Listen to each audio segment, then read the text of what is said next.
Brewster.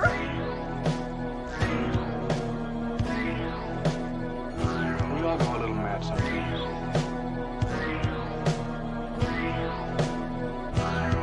You won and I died. I feel a yeah. They're coming to get you, Barbara. How's it hanging, Phil? That's the prime time, bitch! Come and get it. So either put the gun down now or kiss your ass goodbye. Let's get this party started. I agree, Dana. Let's get this party started. So, welcome back to Sledgehammer Horror, guys. I am Ken Sledge, and no Ashley again tonight, I'm sorry. Let's talk horror, but I am here once again. Huh? I was here for Ashley. I know, that's what everybody says. Son of a bitch.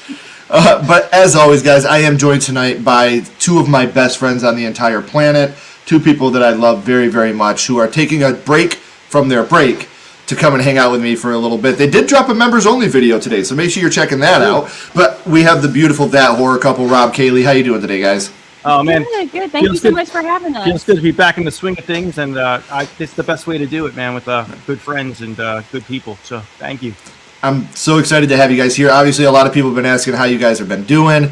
They've been asking how things are going. It's not my place to say. I have to go to the bathroom, but mommy texted you. Okay. It's not my place to say what's been going on in your guys' personal life. But I just wanted to bring you guys here, tell everybody you guys are okay. And that's all I've been telling people. You're okay, you just needed a little time. So, very excited. One thing that I don't think a lot of people understand, especially with Rob and I, we connected about horror. I found out about their channel, and I reached out to them a long time ago, many moons ago, and was like, I think you guys are incredible. I'd love to have you on the show. We did a My First Horror movie together. That day, Rob and I, after the episode, we probably talked for like an hour, and then we talked for like an hour on the phone after. And we just connected on music. And music is something that Rob and I both are very passionate about. And we grew up in the same realm of things. And I'm not trying to leave you out, Kaylee, but you and I have never had that deep dive conversation into our musical taste. So when I decided, you know what, I want to do an episode all about music, you were my first text, Rob. Like, the first text I was, hey, do you and Kaylee have time on Wednesday? Because if there's anybody I want to do this episode with, it's you guys. So, but here for a second, for the people that, for some reason, they've been Patrick Starr, living under a rock, can you tell them a little bit about you guys, your channel, and what you do? Yeah, we're That Horror Couple on YouTube. We do horror movie reviews, newer movies, older movies. We have a members page where we put extra content on there. So we're all about horror and horror TV shows sometimes too. So all that good stuff. Yeah. Yeah, we're pretty good. We're pretty good. Some people say we suck, but find out for yourself. Yeah. No. The only time they suck is when I'm in town. So, and that's only Rob. I didn't want that to go I didn't want that to be inappropriate. Okay. I only sleep with Rob. Okay. Like that. That's it. Let's catch up on the chat real quick. What's up, Jerry? J Dev, what's up, my man? We got Hayden. What's up, my brother? Hayden, I promise you I'm going to get a frame this weekend, and then these new pieces of art will be up on the wall. You were Back to the Future. Back to the Future. Back to the Futurama. Amazing. We just watched those. Hayden, Hayden made these, handmade these, and they are so incredible. You guys should reach out to him. I bet you he could do an amazing canvas for you guys. Great. It's going right there. it's going up right there. He's fucking incredible. He showed me for the first time some of the art he was working on, and I was just like, bro, what the fuck? Like, why would you hide that from me? Like, you are incredible, man. Yeah. Boo. Go Pistons, Anthony. What's up, Jamie? I'm seeing it Friday. You guys seeing the Mario Brothers movie? We should take. We might. Maybe our nieces would like it. Yeah, I was thinking of that. Yeah. Yeah, we're going on Friday. I can't wait. What's up, Adrian? What's up, Terrell? My nieces were watching the Ninja Turtles the other day. I'm like, everything I grew up with is back. I'm like, how is this stuff coming back? I was like, always a good feeling, though. Oh, Cam, what did you think? of Mario. No spoilers, obviously. Oh, you said early. Stewie's here. Ashton's here. Everybody's talking to each other, and I love it.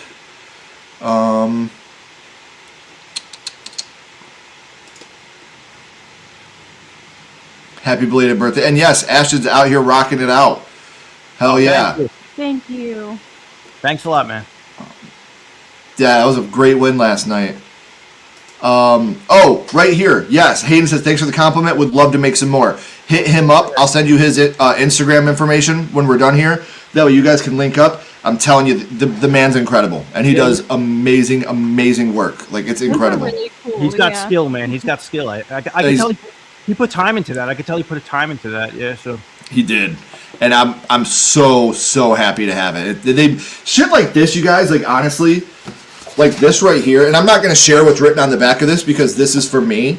You know, like, this is my happy place is what's written behind here. But this stuff right here, like the super chats, amazing. Like, that to us is like, that's so fucking awesome. Shit like this is priceless. Like, you know what I mean? Like, I look at this stuff and I could get teary-eyed talking about how much this shit means to me, man, just because I'm this fucking loser dude from Michigan and somebody liked our stuff enough to make something like that for me. Like, that's so fucking cool, man. I think it's the best gift you can give is something you spend time on and you made yourself. You know, it's always the best thing. So. Yes. From the Death Rattle podcast. Love that. We're going to be talking about our top 10 albums that made us who we are. Not our favorite albums. Yeah. Probably my top 3 favorite albums aren't on this list, honestly. But my top 3 favorite albums now are way different than they were back then. There's certain albums where I'm like, if I never came across this wouldn't have opened up for me. And all, so it's like, it's one of those things for me. Like, that's how I feel. Cam says Mario Brothers was amazing, and I trust Cam's word. Can you make a Michael Myers hold a Jason Voorhees? Oh, Stewie, you son of a bitch. that reminds me, Ken, I wore this shirt for you. Appreciate I wore it. this ridiculous thing for you. I You ever seen my cousin Vinny? My cousin Vinny. I wore this. I wore this ridiculous. I brought this for you, Rob. So. Hey, well, while we're on the topic, I've seen the shower curtain in a recent selfie. That's not. I didn't pick that out. Okay. It goes back to my theory. You're a secret fan of Mr. Myers. Yeah, let's go with that one. I'm sure people will buy that. So tonight, do you guys have any honorable mentions on your list? Yeah, I think I had like 1 or 2. Yeah. No, I just threw 10 quick ones together. Of course, I left some out, but I just stuck with my top 10. If this is an April Fool's joke, Ashton, I will punch you in the ovaries. I've been falling for that all day online, the April Fool's stuff. Yeah, I was like, he would show me something. I'm like, no, it's April 1st. Yeah, I forgot. I literally put up on Facebook earlier that I was pregnant because every girl does that today. I saw that, yes. And he was like, are they having a baby? I was like, no. Dude, I almost texted you. And she's like, yeah. Then I saw Ashley's comment, whose is it? And I'm like, wait a minute, something's going on here. And then, yeah. Yeah. I was like, I'm jumping on the I'm pregnant bandwagon today. So real quick, since we do have a couple honorable mentions, I do want to talk about a couple honorable mentions real quick, because I could not lower this list down to 10.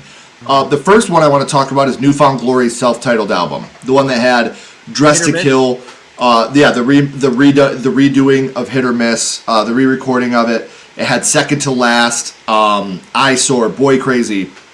I had one of the first concerts I paid my own money to go see. My mom still took me. It was Saves the Day was opening, and then it was Newfound Glory and Blink-182, and it was right after Enema had come out. Okay. And it was just an epic show, and that's how I heard Newfound Glory. And the first time I heard Hit or Miss, I was like, the fuck is, like, this is incredible. Like, this song is fucking dope. And they had their merch table, and they had Nothing Gold Can Stay and their newly released self-titled. And I was like, I'll buy their new album. And so I heard self-titled before I had heard Nothing Gold Can Stay. Mm-hmm. And still to this day, Nothing Gold Can Stay is great. I love 2s and 3s. I love Third and Long. I think that whole record's really good. But there's something about the self-titled record that is just so polished, but it still feels like a punk record. Yeah. And that's what I love about it. And this was like, The Descendants, where it could be a punk record, but there could be a lot of good emotional love songs on it. Like Dress to Kill, I think, is just a phenomenal song to this day. And I just thought that this Newfound Glory self-titled album blew me away. The second honorable mention I want to talk about is Dashboard Confessionals, The Places You Have Come to Fear the Most. Again, I heard Screaming. I had heard the first record. I can't remember what the first record's, Swiss Army Romance. I had heard that, and I was like, you know, this is really good, because it was on Drive Thru Records, is what that album was released on. And I don't know if it just didn't sink its teeth into me at the time, because I just wasn't into that type of acoustic, emotional music. But the very first time I heard the full band version of Screaming Infidelities, you know, and the Your Hair is Everywhere, Screaming Infidelities, I was just like, wow. And buying this record, hearing that, The Best Deceptions, This Ruined Puzzle, The Good Fight, and the actual song, The Places You Have Come to Fear the Most, I still think to this day is one of my favorite completely acoustic stripped down songs of all time. I probably still listen to that song at least once or twice a week. And I love the ending chorus where he just does the high voice, almost like the yell, you know, you can't fake it hard enough to please. It's so fucking good. Like this, and again, it's one of those records that it started to blend things for me. Like you can make really beautiful slow acoustic songs, and you can also have a full band behind you doing, you know, play, not just doing snares and doing like, I don't know what they're, I always call them flower sticks, the drumsticks that are like metal at the end. I've always called them flower sticks. Not just doing like flower sticks on a snare or anything like that. It's just a full-on, beautiful sounding record. And, man. Yeah, so I'll get too, like I said, a lot of these I'm so emotionally attached to. I'm telling you, like, number 8 to number 1 are all, it was so, this is harder than any horror top 10 I've ever done. Right, yeah. It probably took me, I texted Rob and was like, I have my shit, I just can't get them in order. Like, number 8 to number 1 could all change at any minute. Like, that's how much these records mean to me. And they've all put me back to a certain place and time where I was listening to these records for the first time, you know. So yeah, my 2 honorable mentions: Newfound Glory self-titled record and Dashboard Confessionals, The Places You Have Come to Fear the Most. What about you, Kaylee? Great. I feel like I'm gonna be like have less of an explanation than both of you, because you both play music and you're very well affiliated with music and passionate about music. So yeah, I just want to say that first. But I have Armor for Sleep, What to Do When You Are Dead as an honorable mention, and Fever You Can't Sweat Out by Panic at the Disco. I just love, I grew up like around the, like when this kind of music was like getting popular and like the emo sound and stuff was coming around. It was super popular when I was growing up, and a lot of that kind of music, it really has a lot of depth and emotion in it that it just really speaks to you, especially when you're going through like, you know, puberty and all that stuff, like the teenage years, that kind of thing. So like deep music that has a lot of depth, a lot of like metaphors about life and death, love, relationships, that kind of thing. So I think those two, you know, they have a lot of deep songs on both the albums, and I just really enjoy them both. So yeah. That Armor for Sleep record, is that the one that has The Truth About Heaven and Car Underwater? Yes, Walking Alone at Night. Yes. Yes. Oh my God, that is a good record. Like, because I'm sitting here thinking, I'm like, that's a very good record. Like, that could have been on my list. Yeah, you know, I thought of you. I was like, I wonder if he knows. I bet he might know them, because Rob was like showing me your list, and I was like, I wonder if he knows them, because he probably does. Yeah. I just remember like driving around in my car, getting high with my friends, screaming, "I came down here to tell you," you know, like being like that's such a good record, man. Do you want to throw a couple honorable mentions out there, Rob? No, I just off the top of your head. I just want to talk about the time period that you were talking about, the early 2000s. On your honorable mentions, you mentioned Drive Thru Records. I'm originally from Long Island, New York. That was like Taking Back Sunday, Brand New, Thursday. They were all from that area. And I would always go to local punk shows and local rock shows. And like I'd see bands play with like 20 people standing in front of them. 3 months later, they were like on Warped Tour, and they were big. And like a lot of them got on Drive Thru Records. And like a lot of bands that I'm like, I saw them at a park, like I saw Yellow Card play it at like in a park, like a small park, and like it was like a crazy time for like bands to just blow up and become famous, and it happened constantly in like the early 2000s. So yeah, like that time period you brought up, it was just a crazy time to like be alive and like see local shows, because like there was a lot of people like just blowing up at that period, you know. So it's amazing to be able to go back and look at those. I'll tell a story like that here in a little bit. That's Black Parade. That's a great album. Oh, that is a great album. That album rocks, dude. I liked it better than the one before it. Like I thought that album. So do I. Yeah. I think it's better than Three Cheers. Yep. They were touring with Green Day with Three Cheers, and I thought the album that came out after that was so much better. I liked Black Parade was good. Loved it. Yeah. What's up, Carrie? I was moved the first time I heard Blizzard of Oz and Diary of a Madman. Ozzy. Hell yeah. Dude. Oh, fuck. I love it. Weird Al. Oh, dude. Oh, is that the Star Wars song? The Saga? I love that song. Yep. Yeah. I guess I can mention Sabbath. I love Black Sabbath. Who doesn't love Black Sabbath? Right. I was into Slayer a lot. Like I was a metalhead kid. So, but they just didn't make my top 10 because I tried to save it for like life-changing music. So. That's me too. Yeah. Panic at the Disco. Hell yeah. One of my favorite Red Hot Chili Peppers. Blood Sugar Sex, The Magic, I Adore a Jar of Flies, and Turned by Alice in Chains. Hell yeah.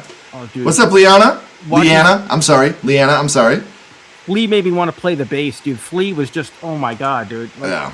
Everything he did was so funky. It was just so good. Like Flea is so good. He's incredible.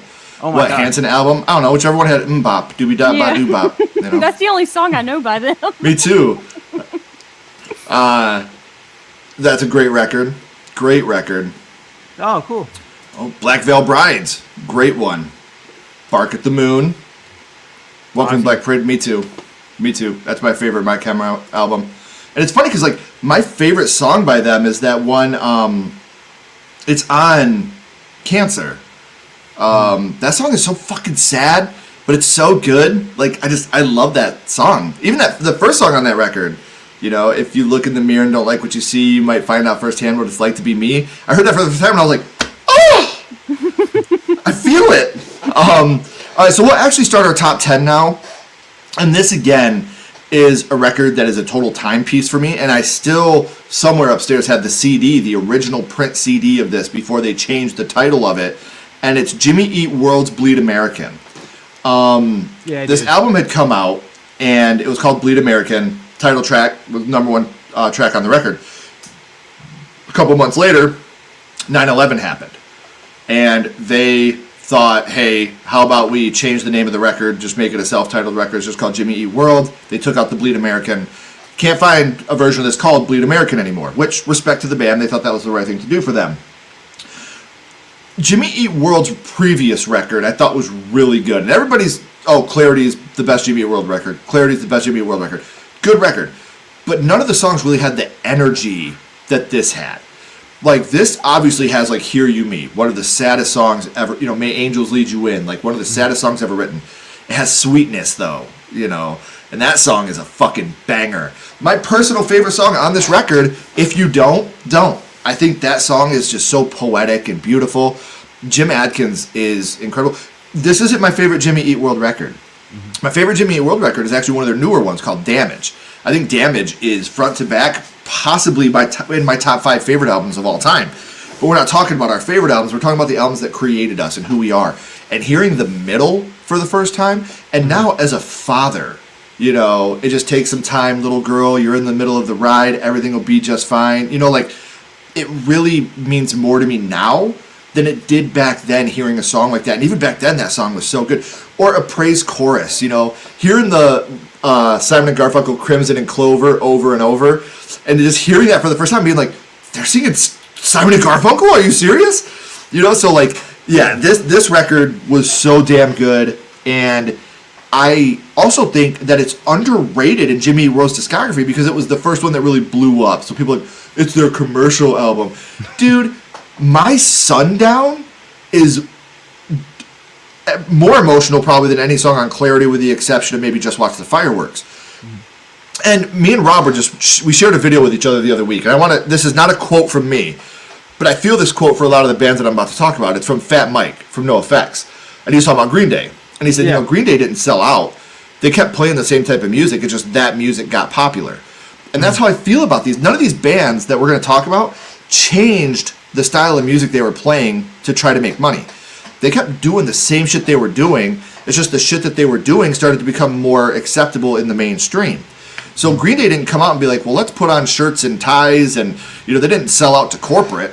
Yeah. Green Day kept making the same punk rock they were making. It's just it became more acceptable. Same thing with Jimmy Eat World.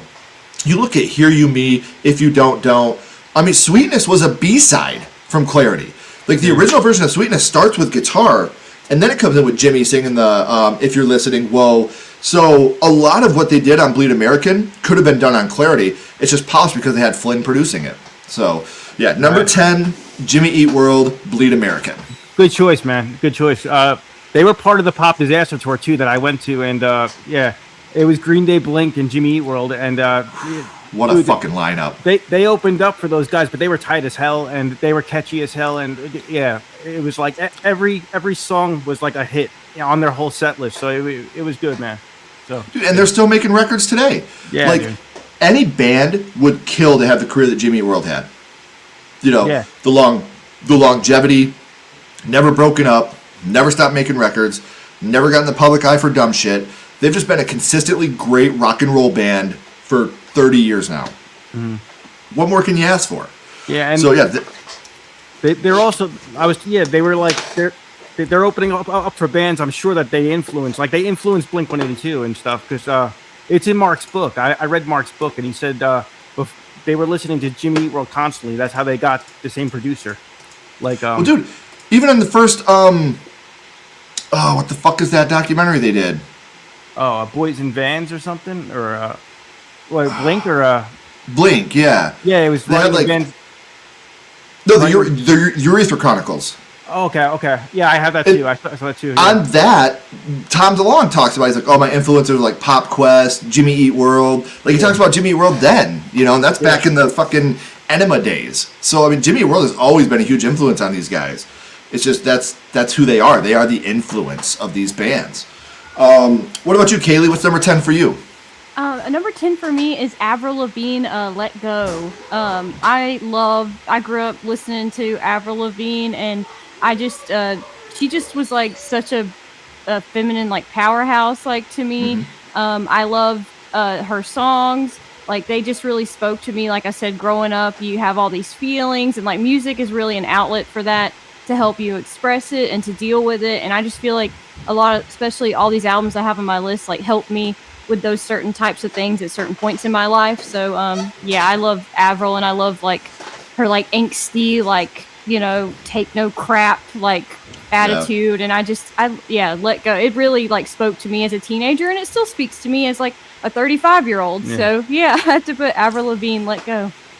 And I think that especially with something like Avril, when you were a young punk rock boy, you either loved Avril Lavigne or you were a liar.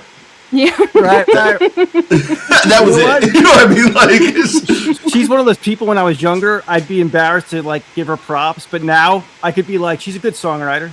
Like, I could say, I could be like, she writes pretty good. I was like, so I could appreciate people that. would be like, as a punk rock, they'd be like, you love Avril Lavigne. I'm like, no, I don't. They'd be like, yes, you do. I'm like, listen, man, why do you got to make things so complicated? Okay, I see the way. I mean, never mind. No, I don't know what I'm talking about. Yeah. Loved Avril, man. I learned how to play Skater Boy when that shit came out. I learned how to play Girlfriend on guitar when that shit came out. I love that. Yeah, I've always loved Avril, man. Like, she was always my shit. I was always drawn to the pop stuff, and but I would always go to local punk shows too. So I'd go to like the shows, and like these dudes with like purple mohawks, they gave me shit for like liking Green Day and Blink, but like they turned out to be cool guys, and we became friends. But like, I was always like into everything. I loved it all. I love the hardcore stuff, and I love the pop stuff. I was always into all of it. So I think the best music for me was always when you could mix them both. Yeah. Mm-hmm. You know what I mean? When you could do that perfect mix of pop with punk rock. Like, to me, it always, and I've talked about this with you, Rob. To me, the grandfathers of emo are the Descendants. I think the Descendants started emo music. Like, what people know now is the mainstream emo with like that, yeah. Pop punk. They kind of started pop because pop punk wasn't a word till like '97. They really, I don't think anyone really said pop punk before the Descendants. Right. Yeah, like And you know, the Descendants were doing this shit in the '80s, man. Yeah, you know, the yeah. Descendants were putting out like "Silly Girl" in the '80s. You know, like oh, dude.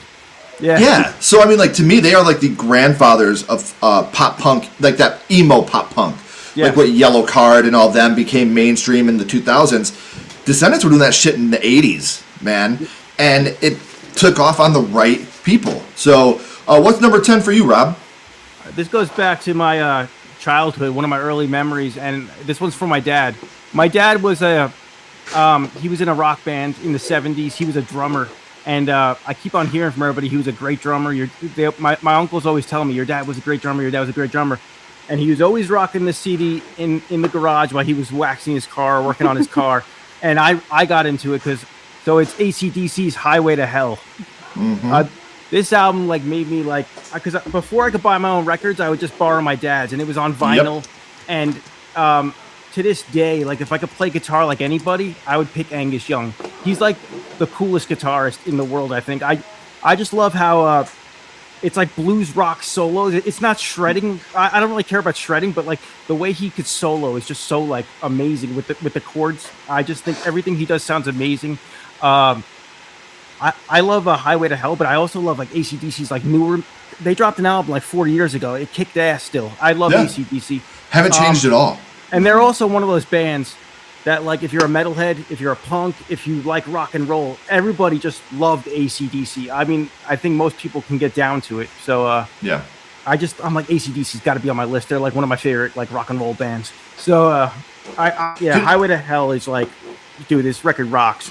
If you want blood, you got it. That's such a great tune. Highway to Hell, of course, but oh, dude. See, for me, it's Razor's Edge. Love AC/DC, love Highway to Hell, but Razor's Edge, man. You got Money Talks on there. That's my favorite AC/DC song. Fucking, I dig that tune. But you're right. The thing about Angus is he reminds me of B.B. King, where he didn't have to sit out there and... But what he did was so goddamn intelligent on the guitar that you just respected it. You know, the same with BB. It like worked with the chords. You could hear like the notes with the chords, and I'm like, it works so well. And he's like a little guy, 5'2", like just, and it reminds me of me. I'm a little guy too, but nobody can fuck with him. He rocks, dude. Agreed. And, dude, how he's 71, dude, and they're still kicking. They're playing here in August at Allegiant Stadium. So I'm like, dude, we got to look into this because I would love to see them. So that'd be sick. I lived on the damn Crow soundtrack. Love it. Yeah. Liz Phair. Liz Phair, yes. Genesis. Love Genesis. I like the band Ghost. Yes.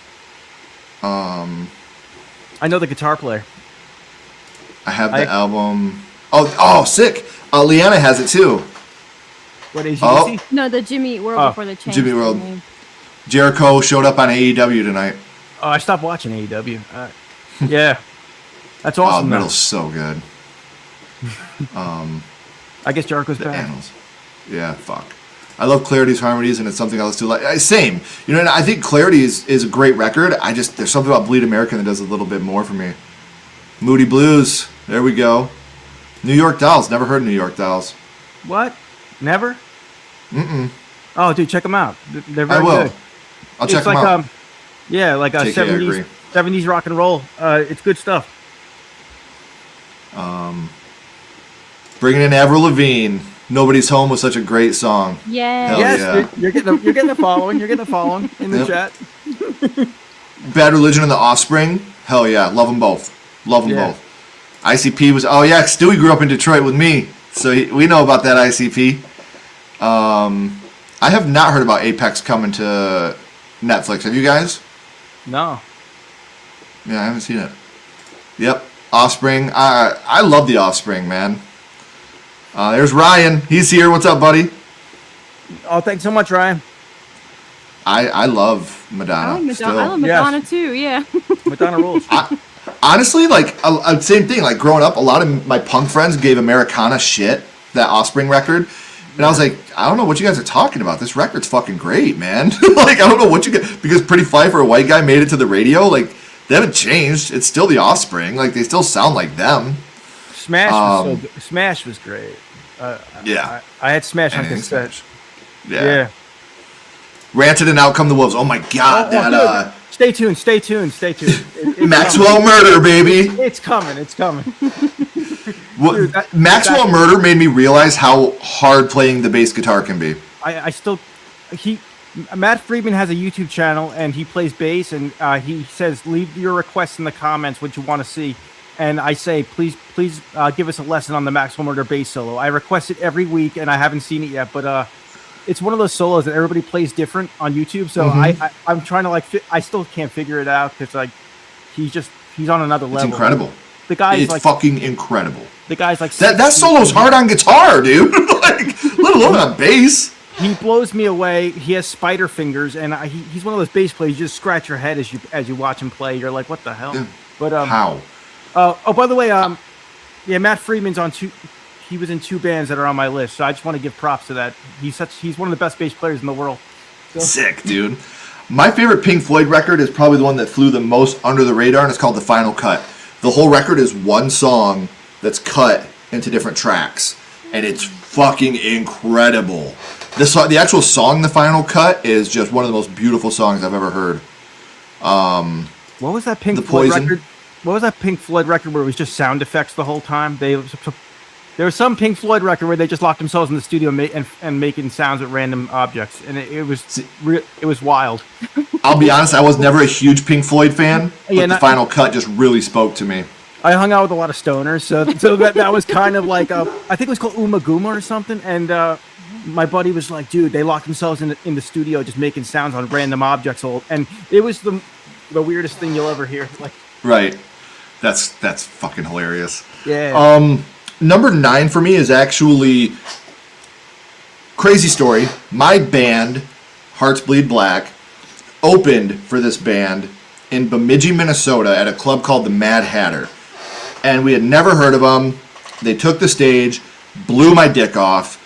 After I was successfully able to locate my penis and reattach it, I bought the record that they had at that moment, not realizing how big this band actually was overseas and how big they were about to become in America.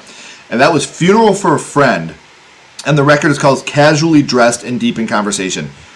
And oh my God, like still to this day, like whether it's the opening track, Rookie of the Year,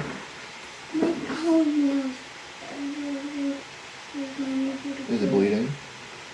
I'll come look when I'm done, okay? And then it has Escape Artists Never Die, which to this day is in my top 5 favorite songs of all time. They are a very screamy type of band, but they also can like make you feel emotional. And in the song Escape Artists Never Die, for those of you that have never heard Funeral for a Friend, that would be the song I would recommend to listen to first. The bridge comes on, and the lyrics to the bridge are literally a call for help with someone with depression. And I feel like he wrote it like he was singing to a crowd. The lyrics are literally, please someone help me, I'm dying here in front of you. And it was at that time of my life, especially just realizing I was dealing with depression and anxiety and not understanding, like that hit me so hard. And then you got songs like She Drove Me to Daytime TV, which just are repeatedly punching you in the face. And Red is the New Black is a great song. Your Revolution is a Joke is an acoustic song on this record that is more relevant today than it was when it was written. And I love when songs can age like that. Bend Your Arms to Look Like Wings has that beautiful, you talk about a beautiful bass line at the end. Every time I hear this bass line, I'm just like, oh my God, that's fucking awesome. So yeah, I think this record is one of those ones that really tiptoed that line between emotional music and post-hardcore. And opening for them was just an honor to me. Once, especially like, I didn't know who they were. And I was sitting there listening to them, like, these guys fucking rock. Like, what the fuck are we doing with these guys? Like, they're good. Like, what the hell's going on?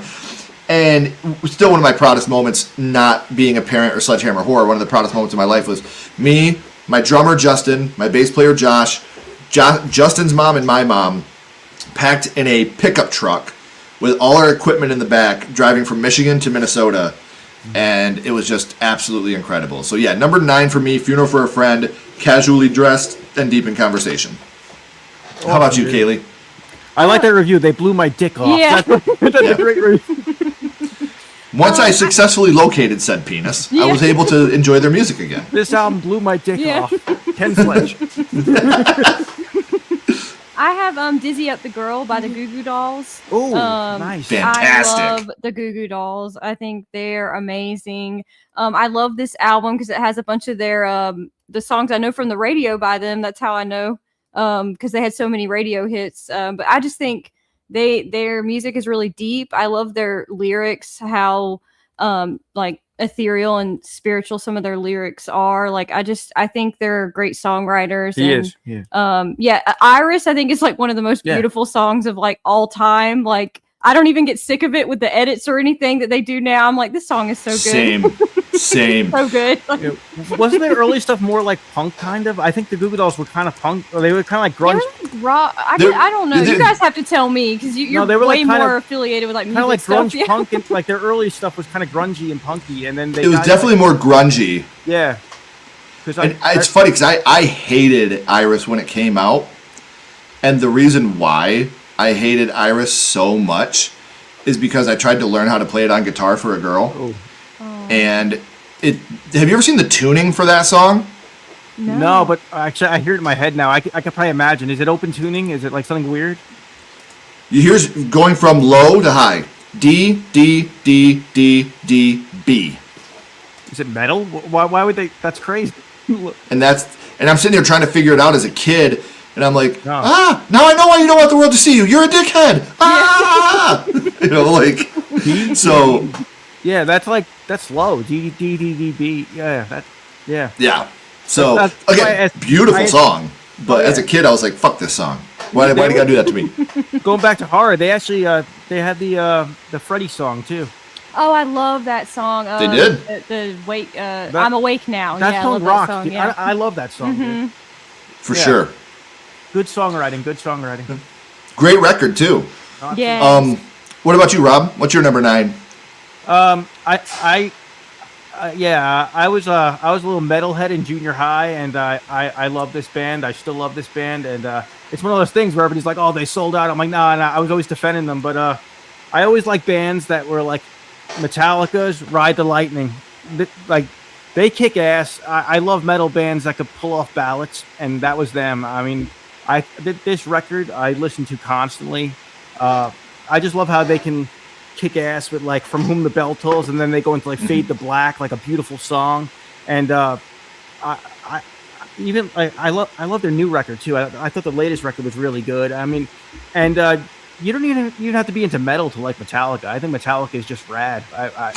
Metallica kind of transcends genres. Yeah. Mm-hmm. You know what I mean? Like, they're just Metallica. Like, Yeah. if someone asked me, like, what style of music is Metallica? I'd be like, they are Metallica. Yeah, for real. One of the best jokes I ever heard was their original band name was Metallic. But every time James Hetfield would say it, he'd be like, we're Metallica. That's awesome, dude. That's So it great that became you changed Metallica. it. Yeah. That was one of those. Oh, they're coming here too, but they're. Oh man, we tried to get I tickets tried for to get that. their They were like, "You're 300,000th in line." I was like, "Great." Yeah. Yeah, and now they're on StubHub for like Yeah. 5,000 each or something, and I'm like, I can't. Yeah, it's ridiculous. Yeah, but yeah, Oh, Underrated band. Operation Ivy. it's coming. It's coming. Stone Temple Pilots. Did you have any- Tool is probably the best band in the world that I never could get into. I couldn't either. I didn't know what it was. Because in my brain, I'm Yeah. trying to be like, what kind of music is this? And I couldn't pinpoint them. So I was like, I didn't know what they were. But their bass player, dude, is rad. Insane. Well, dude, if you listen to the whole band, like, their bass player gets a lot of credit because they're very bass heavy. Yeah. That whole band is. I have a good friend, Bill. You guys know Bill. You see him in the chat all the time. He's my best friend since I was a little kid.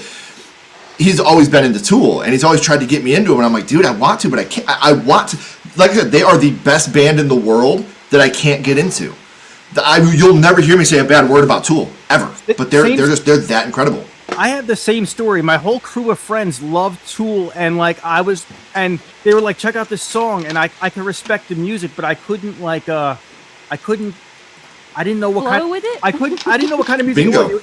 I was like, this is kind of like metal, but it's kind of like rock, but it's kind of like beautiful, but it's kind of like I didn't know what it was. So It's the same thing as Metallica for me. Yeah. Like, what kind of music is Tool? They're Tool. There's certain bands that is like, that's them, and no one can duplicate that sound. I put Tool in that category. Even though I'm not a huge fan, I put Nine Inch Nails in that category. Like Metallica, I put them in that category. Kiss, I put them in that category. There's no one that sounds like Kiss. There's no one that sounds like Metallica. There's no one that sounds like Tool or Nine Inch Nails. You got to respect them even if you don't love what they do. That's a great record too. We were watching the Alien series, and Alien Earth. They closed it out with a Tool song, and I was just like, okay. And that for me, I was like, well, that's cool to hear. I was like, because that kind of hit at the right spot. I was like, that's a cool band. Yeah. Oh God, Great song. Oh, that's a great song. They should have been on my honorable mention. Misfits. What's wrong with me? Yeah. Do I listen to Rush? I love Rush. I like love them, but Rush. I don't listen to them that much. I respect them. Making modern music. I fucking love Rush. Did you ever At the end of SLC Punk, man. He's like, you want to listen to the new Rush record? And he's like, nah, man. No. I got something new. Like, yes, dude. You can't shit on the guy who's listening to Rush first, man. I remember that. He's like, no, they're a great band, but I got something else. Right. Right there. They didn't put that warning on the album. Just imagine that. Funeral for a friend, casually dressed and deep in conversation. This album blew my dick off. Ken Sledge, Hearts Bleed Black. What's up, Juicy? Hey, Sam. Oh, Sam, what's going on? Everybody's talking to each other, and I love it. Ride the Lightning and Master of Puppets are my favorites. I'm a big fan of And Justice for All. Oh, no. Oh, that's Jason Newsted's debut album. Yeah. Yep. Because after Cliff, yeah.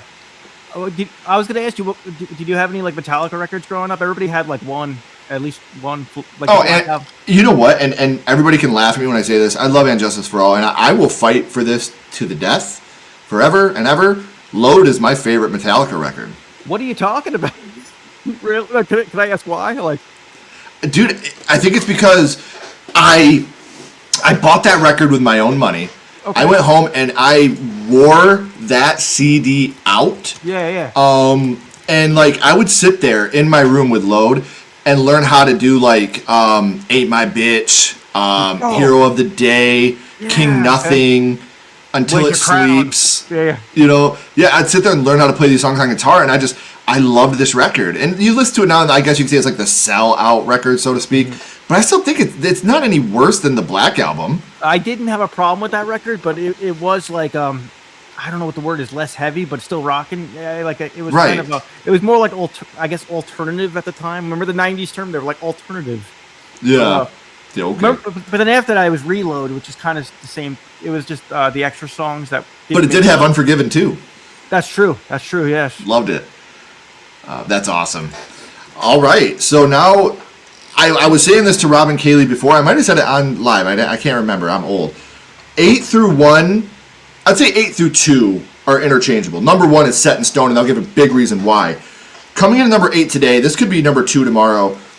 This is the starting lines, Say It Like You Mean It. Man, the first time I heard The Best of Me, tell me what you thought about when you were... Oh my God, that song is so good. And the lead singer's name was Kenny, so I was like, hey, I like this guy. Yes, I used to go by Kenny, and then I had a son, and I became a big boy, and he became Kenny. And then like hearing like A Good Night's Sleep, hearing Up and Go. I remember going to buy the CD at Sam Goody the day it came out because I had their first EP, the one that had Three's a Charm, Greg's Last Day, and all that shit on it. And I was like, these guys are so good. And then I heard The Best of Me on a sampler, and I was like, oh, this is sick. And it had Leaving on it. It had another re-recording of Leaving. And I was like, yeah, I got to get this record. And I bought it that day. And this is another one of those records. And I'll talk about another record like this here in a minute. I would lay in my bed at night and listen to it with my headphones and my little Walkman, and I would just read the lyrics as they were going. The lyrics, like trying to memorize the lyrics. Yeah. Yes, dude. And so this is one that really, really got me. I got to, real quick, before we go on, Hot Fuss, The Killers. Something I want to say about this, and I did not know this until recently. Everybody knows the song Mr. Brightside. Mm-hmm. That song has a sequel, and it's called Miss Atomic Bomb. And in the bridge, it's by The Killers. In the bridge, it's the opening guitar line from Mr. Brightside. And it's about the same girl that Mr. Brightside was written about. So if you guys haven't heard Miss Atomic Bomb, it's literally the sequel to Mr. Brightside, and you can hear the do do do do do do. I'm You putting can it hear in that now guitar. for later. Yeah. I see you doing something. can- Yeah, I over there. know. I'm putting it in. You I can did hear not that know guitar line in the bridge. I'm like, this is genius how they did this. So yeah, I saw that comment real quick, so I had to click that before it left my brain. But yeah, the starting line, "Say It Like You Mean It," and Nate from Finch did some screaming on this on Cheek to Cheek and This Ride. So that also was cool for me to see these Drive Thru Records bands collabing on record. And so number 8 for me, the starting lines, "Say It Like You Mean It." And for all these next couple records, I want to say my favorite song from each record. The starting line, "Say It Like You Mean It," and my favorite song from that record is going to be "A Good Night's Sleep." That is my favorite song from that record. So what's number 8 for you, Kaylee? Number 8 for me is Christina Aguilera, "Stripped."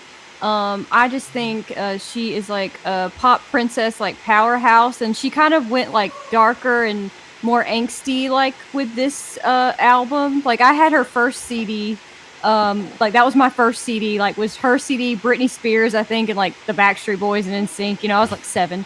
But Right. yeah. But this one came out when I was like just getting into middle school and stuff, and like her music like really helped me, like this album especially like really helped me through some like really tough, like embarrassing, like hard times, especially like "Fighter" is like my favorite song on that album. I just think it's still such a powerhouse of a song, and I still love it today.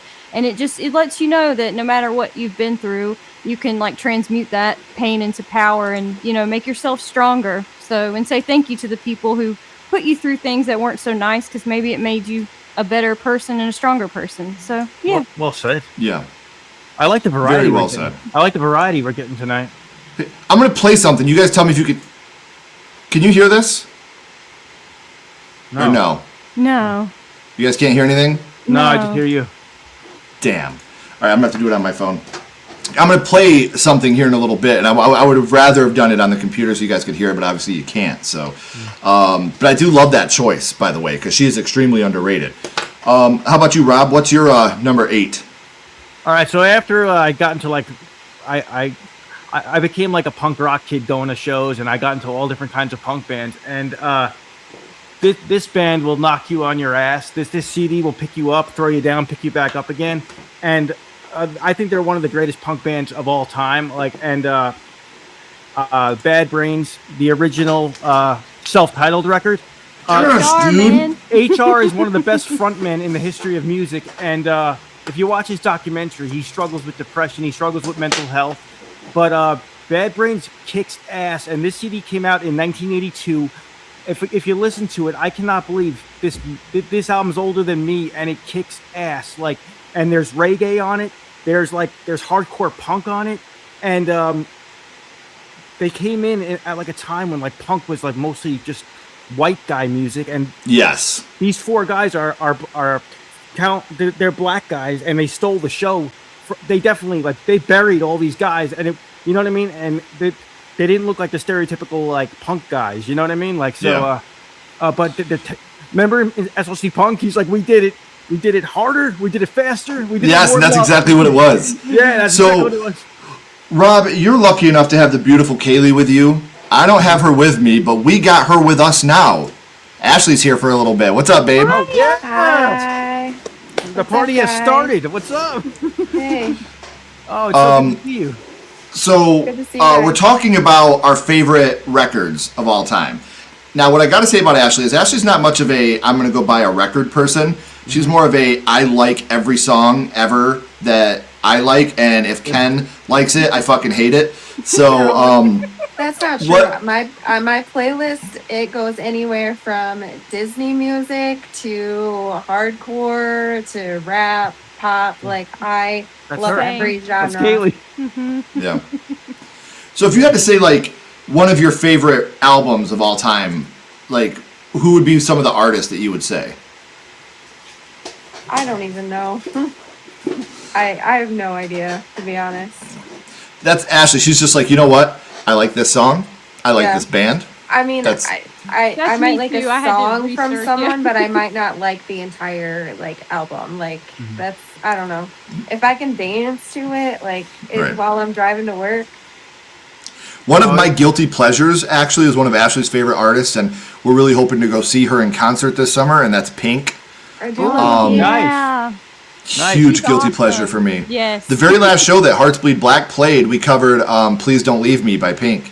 Oh, that's awesome. Yeah, Very and cool. it was one of my wife's favorite songs. So, we're just. This one goes out to Ashley. Was she in the crowd? Oh yeah, she was definitely there. She was like, I still fucking hate this guy. So, how's your night at work, babe? It's okay. I'm the fearless leader, so I gotta lead the. Oh, your lead tonight? Yeah. Oh, it's Have you done so any nice. April Fool's jokes? Like, I'm sorry, your relative died. That's No, It's like that's April awful. Fool's. That is not. That's awful. That's the worst thing ever. I'm joking, everybody. I would never do that you guys know of. Right. You faked the child being born before on Facebook. I know. That is true. Only psycho ex-girlfriends pretend they're pregnant. Okay. It's so funny. I got to break a little more Ken Sledge fourth wall here. I work with this guy named Dave, and Dave is like my dad. Like, me and Dave have a very close relationship. He's when it comes to integrity, one of the best guys I've ever met in my life. Like, he is just one of the most amazing men I've ever met in my life. Sure, we have our differences, and we go tit for tat every once in a while. But I showed him my Facebook post today, and I was like, hey, Dave, do you think people are going to know this is a joke? And he literally grabs my phone, he looks at it, and he goes, you're a fucking idiot. I was just like, love you too, Dave. Thanks for those great words of encouragement. Ashley, I almost texted him. I almost texted Ken. I almost texted him, and then I read your comment. You're like, whose baby? So I was like, something's going on. Then I realized the date, and I'm like, oh, he got me good. I was like, oh. Oh, if it would have been Ashley that was pregnant, you would have known, because I would have had an extra 2 holes in my head right here. Oh no. Of joy. Jeez, Ken. 2 holes of joy. Yeah. Oh, man. Thanks for stopping in for a little bit, babe. Yeah, no problem. It's good to see you. Yeah. Good to see you So- guys. We can't get too spoilery here, Ash, but while you're here, I didn't want to talk about it last night, and I didn't want to talk about it tonight until you were here, but Ashley and I were blessed to get an early screener of Stranger Things, Tales from 85. So we can't we can't give any details yet, but I just want to say, when it comes out, watch it. Yeah. Yeah, I've enjoyed watching it. That makes me want to see it, too. Yeah, me 'cause, too. Yeah. Yeah. And We've it had a takes- good you just- time. Even Kenley's super into it and like wants to watch more episodes. So like, yeah. Now, does it take place after the first season? I think it's in between seasons 1 and In 2. between 2 and 3. Oh, 2 and 3. Okay. Okay. Yeah. Yep. Okay, great. And And we can say this because this has already been in the trailers. There's a new character named Nikki, Yeah. and she's awesome. she's a punk rock chick, and she is badass, man. I don't say this lightly. I mean this. She's my favorite new character introduction, even over Eddie. Really? Like, she is my favorite character in Stranger Things. That's not part of our normal group. I feel like she's kind of like taking Eddie's place. Like, Yeah. Yeah. So she's less Or metal, she's more. before. She's more punk. You're saying? It's a Oh, punk super character? punk. Super Yeah. punk. She's always listening to punk records, like, on her headphones and shit. Like, she's Okay. 100% like a punk chick. And That's my style. I would like that. Yeah. Yeah. so we wanted to talk about it, but I didn't want to talk about it until Ashley was with us, because this meant a lot to Ashley and I both that we were able to get a hold of this and be able to watch it. And we just wanted to tell everybody, make sure you're checking out Stranger Things Tales from 85, but keep your expectations at the door, because it is a prequel, so you kind of know who's safe and who isn't, but the Yeah. story's really good. Okay. Yeah. Yeah, we're excited to check it We'll out. definitely see it. Yeah. I gotta go. Saints All right, and I love you. lives. Love you. Have a Nice good seeing night. you guys. Have a good Good to night. see you. You too. Bye. All right. That was a We'll nice get back- surprise. Yeah. Yeah, we'll catch up on the chat. Hey, I don't mind Limp Bizkit. I saw them 10th grade, the Family Values tour with Korn. Oh, really? Oh, Our Lady Peace. How many dude. times have you been pushed around? What is that song? Somewhere only. Somewhere out there? Yeah, somewhere out there. I love that song. Yeah. Superman. So good. Superman's dead for me. Super trippy. Yeah, Superman's dead. Clumsy. Yes, what a great. They're awesome. That album, Clumsy. I remember that album being very good. Yeah. When You Were Young by the Killers, I just did a Yeah. cover of that, I believe, on Sledgehammer Covers. If you remember, you can watch it. Last night, I just released Ken Sledge cover of You're So Last Summer by Taking Back Sunday, Oh, that's awesome. Right. I love who we that will song. talk about again here in a little bit. Yes. Yeah, if you go and listen to the bridge, you can hear the Mr. Brightside guitar work in that bridge, and it's so awesome. I know you kids have to mention Muse. Love Muse. Oh, hell yeah. California by Blink. I love Oh, yeah. California. I don't think that gets enough credit. I like the The album Main. after that. I like the album after that. I thought was very good, and nobody mentions it. Oh, Bad Brains. Yes, thank you. I thought they should get some love. My favorite soundtrack from a movie. Freddy vs. Jason's up there, man. Return Like of that the from Living Out of Dead. Ashes. I gotta go Angus. Angus introduced me to Oh. punk rock. JAR, Green Day. Green Day's JAR is a great song. Yeah. Return of the Living Dead has a lot of punk bands on it, though. I like that soundtrack a lot for me, so I would have to What- go Return. Do you have a favorite soundtrack, Kaylee? I'm like totally blanking right now, so yeah, I was trying to think. Yeah, but what you guys said was good.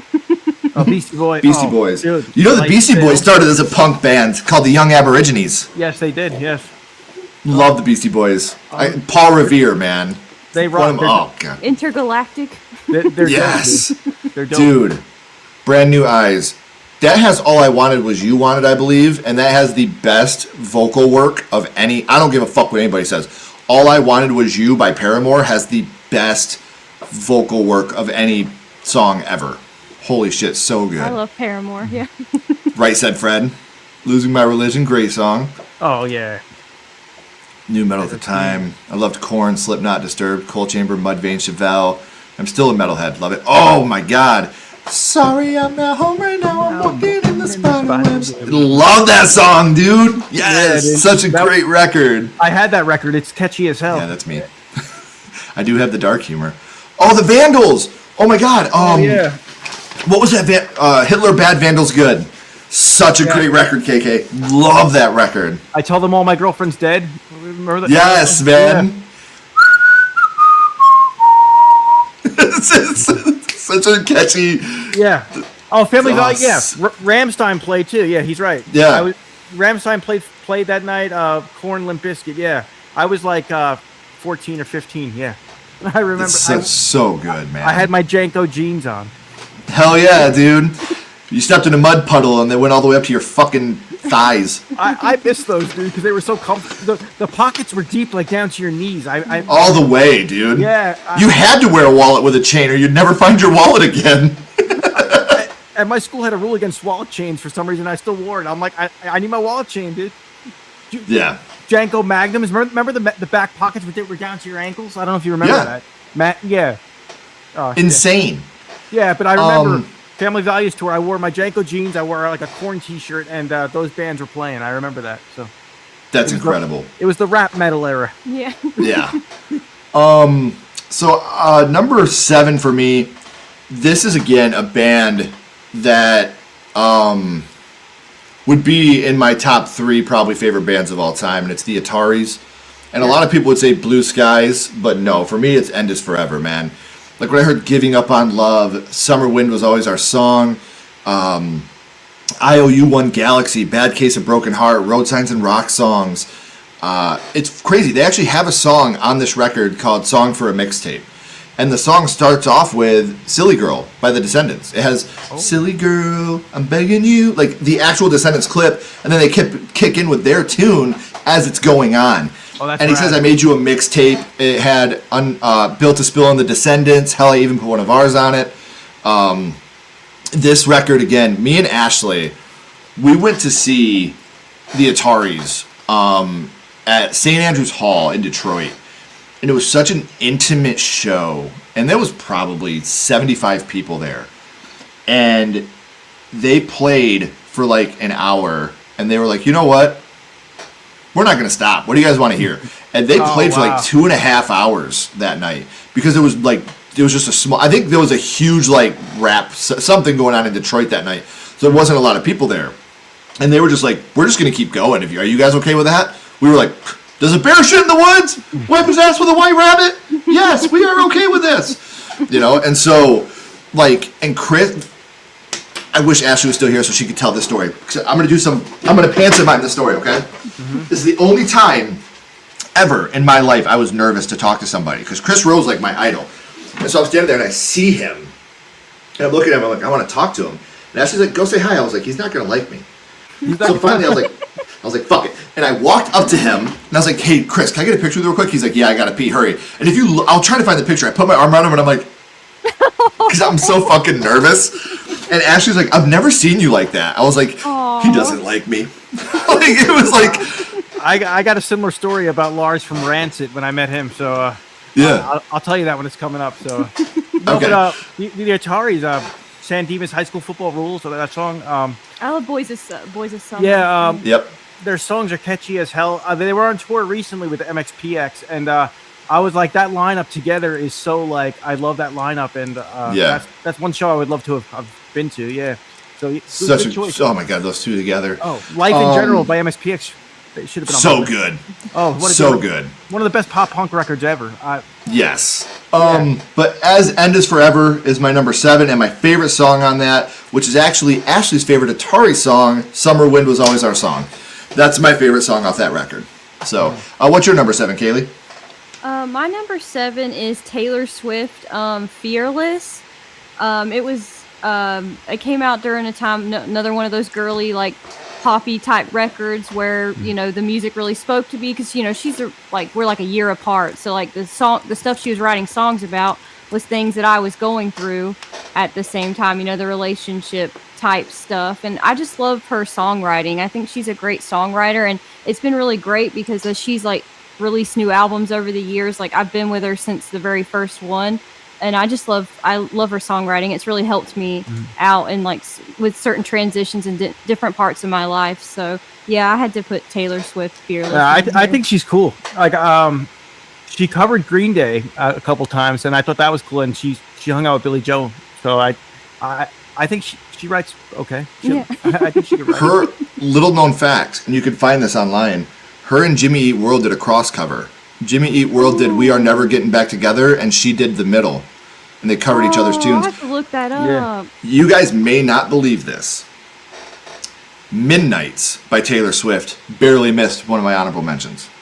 Oh, wow. Midnights, awesome. the 3 a.m. version, is fucking great. Bigger Than the Whole Sky. I almost cried the first time I heard that song. That song is fucking beautiful. And then what's that one?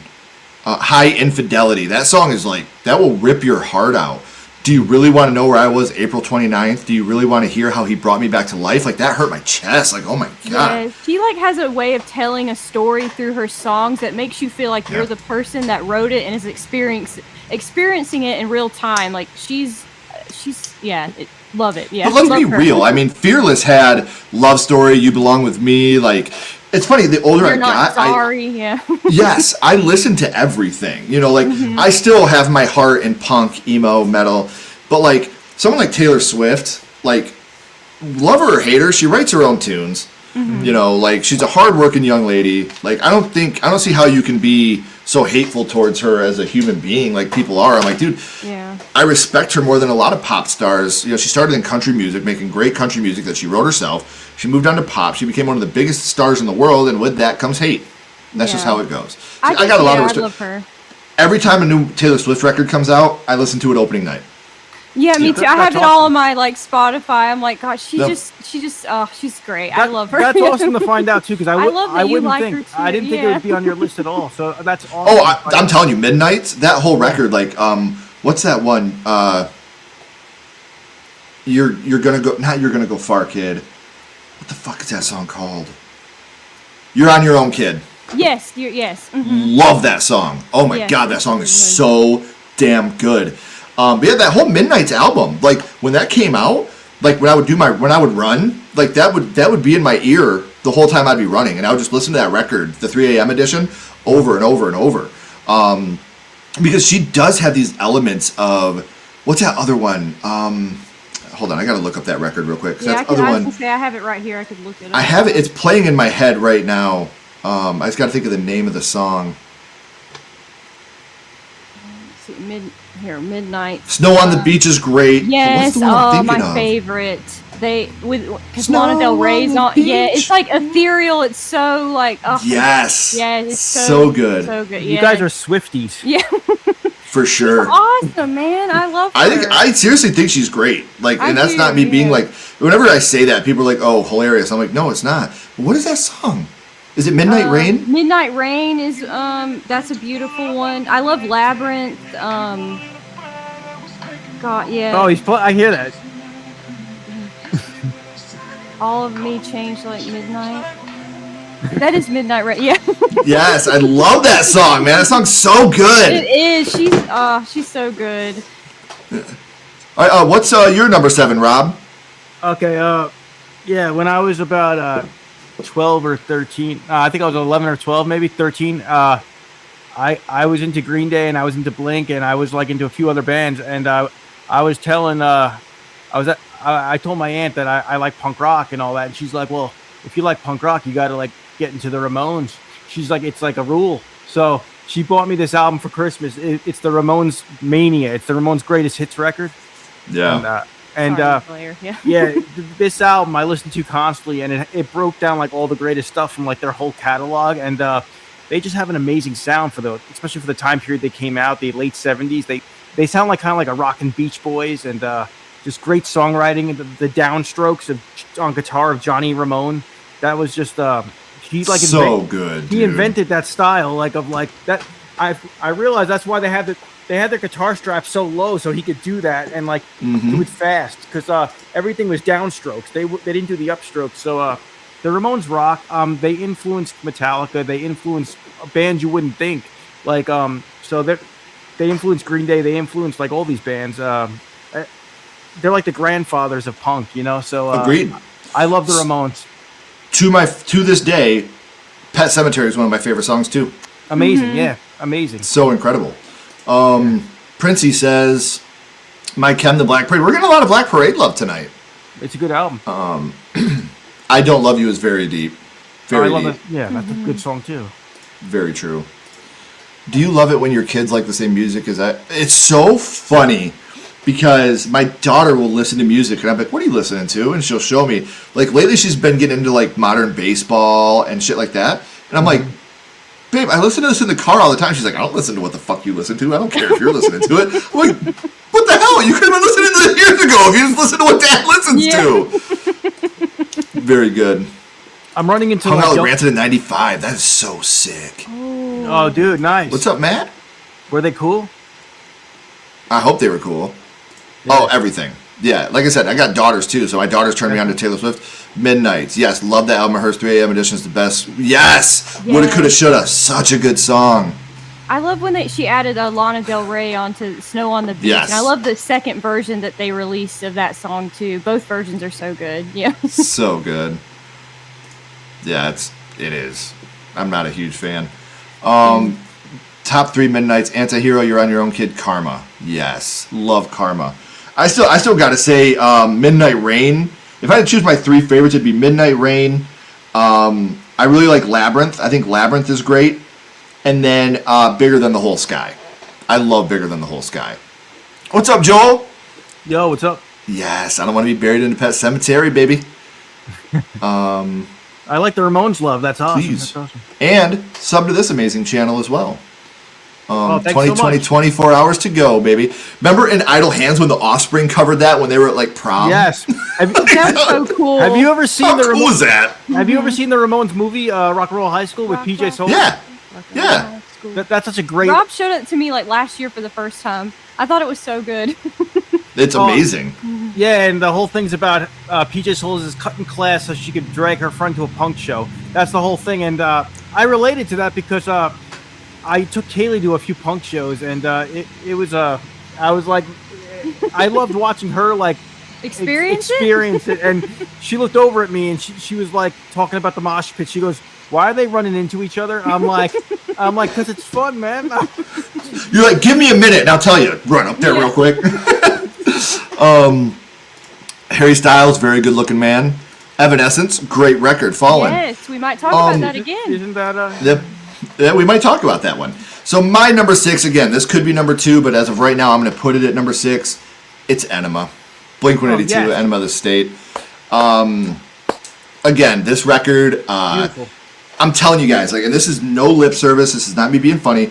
I would be at parties with a beer in my hand defending Enema of the State to all my friends. They'd be like, Blink fucking sold out. I'd be like, listen, motherfucker, the record's great. All right, just listen to the whole record. Sure, all the small things is radio pop, but listen to Dumpweed, man. Listen to Aliens Exist, dude. Listen to Mutt. You know what I mean? Like, I'd be that guy defending all the songs on there. And I love this record still to this day. I can put this on, listen to it from front to back, Yeah, and I feel like a teenager again. You don't man. skip. You don't skip with that record. You don't. No. skip along. Dude, and the older I've gotten, the more I've fallen in love with Mark's songs. Like, as a kid, I was all about Tom, because I played guitar, so I was all about Tom. But the older I get, I'm more into Mark's shit. And, like, right now, my favorite song on that record, which would probably be my all-time favorite song on that record, would be Going Away to College.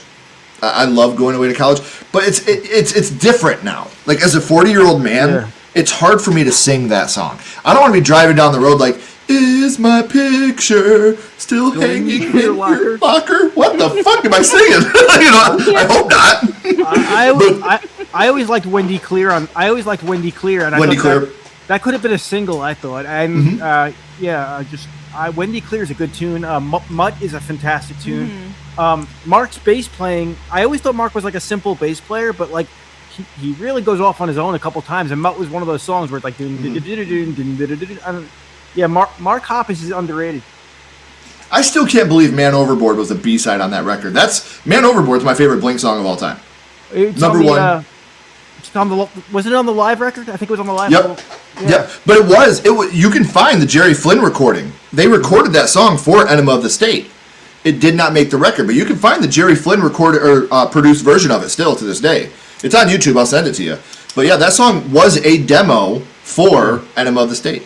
It could have. I wonder why they cut it. I wonder why. But I mean, every song on there is great. Yeah. Any song they would have cut that we would have heard as a B-side would be like, why the fuck did they cut this song? You know what I mean? Like, it doesn't matter which one it was. We could say it's about any song they had. Yeah. It's almost like sometimes I think they don't want to make a long record. They want it to be fast and in your face, and they want it to be done fast. Like, I think sometimes they just want to give it to you and to be like, we're done. You know, all killer, no filler, baby. Exactly. Yeah. So. But yeah, good choice. Good choice. Yeah, number 6, Enema of the State. Favorite tune on that record, Going Away to College.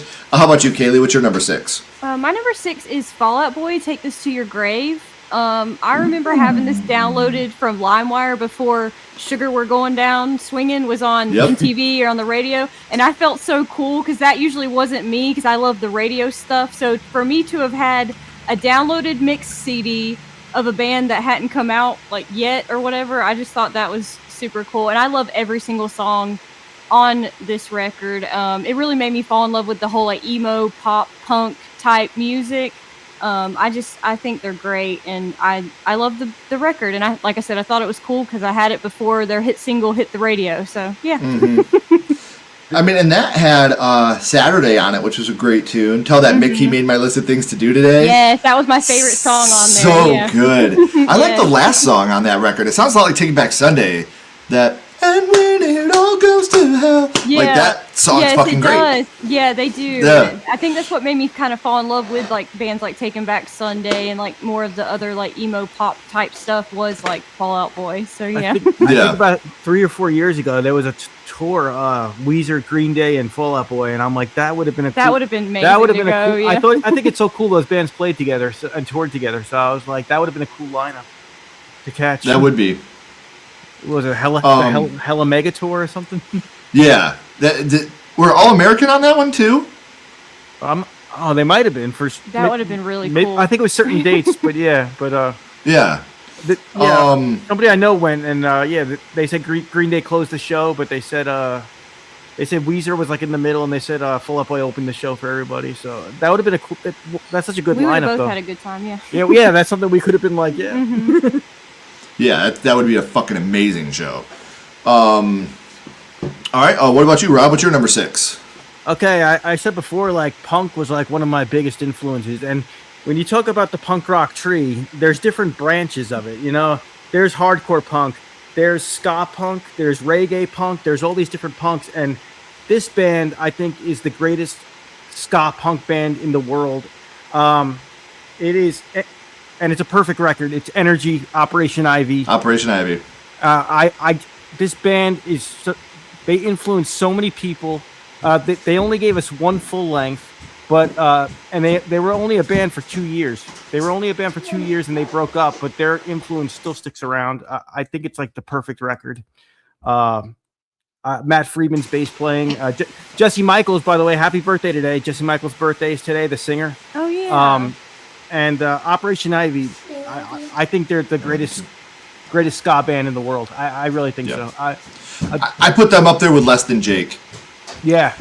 Less Than Jake and Operation Ivy. You can't top those two to me. I'm with you. I still get goosebumps. Like that album's 89 or something, 88. That it still gives me goosebumps every time I hear it. Sound System and calm down. Take Warning. She's a Bombshell. All those songs, dude, are so amazing, dude. And Matt Friedman's all over that record, just like killing it, dude. I mean, and Tim's voice. He wasn't the lead singer, but he pops in once in a while, and you can still hear his raspy ass voice. And I just love that record. So it's one of those ones. The minute you hear him, you know it's him. Oh yeah, it's so bad it's good. He has like one of those so bad it's good voices. So yep. I'm sorry. I hate that fucking ads are popping up. I'm sorry, guys. I hate the fact that I have to do that, but I gotta make money. I'm sorry. We're making bank here. We're making bank. It's okay. Yeah. My kids like to eat. I apologize. If it was up to me, I wouldn't have any ads. I promise. Sugar, We're Going Down is a good song. That's on Enema of the State. Are ads punk or is ads Dude, selling out? I guess having ads is selling out. Yep, I'm a poser.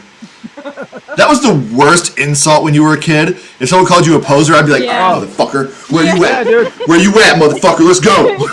It was like when they called Marty Chicken in Back to the Future. That's what it was, dude.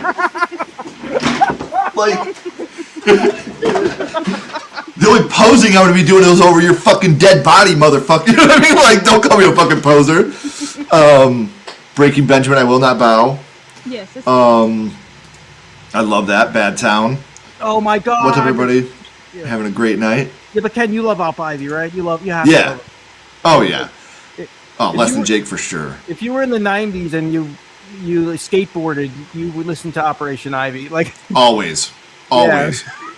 Blackout by Britney Spears. Love that pick. Johnny Quest thinks you're a sellout. Fucking Johnny Quest, you motherfucker. oh man.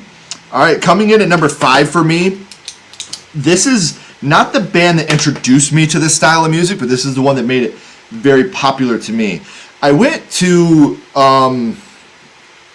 Hot Topic, and they had a drive-through record sampler called Welcome to the Family. And on that sampler was a band called Finch. Oh. And that introduced me to like Screamo, I guess. Yeah. And that night, I went home and I got on Napster. That's how old I am. Yeah. And back then, you could search on Napster bands that sound like. So I put Finch in there so I could download some Finch songs and other bands. The very first song that popped up was Cross Out the Eyes by Thursday. Oh, dude. And I was like, Yeah. I literally downloaded, and I right when I heard those toms,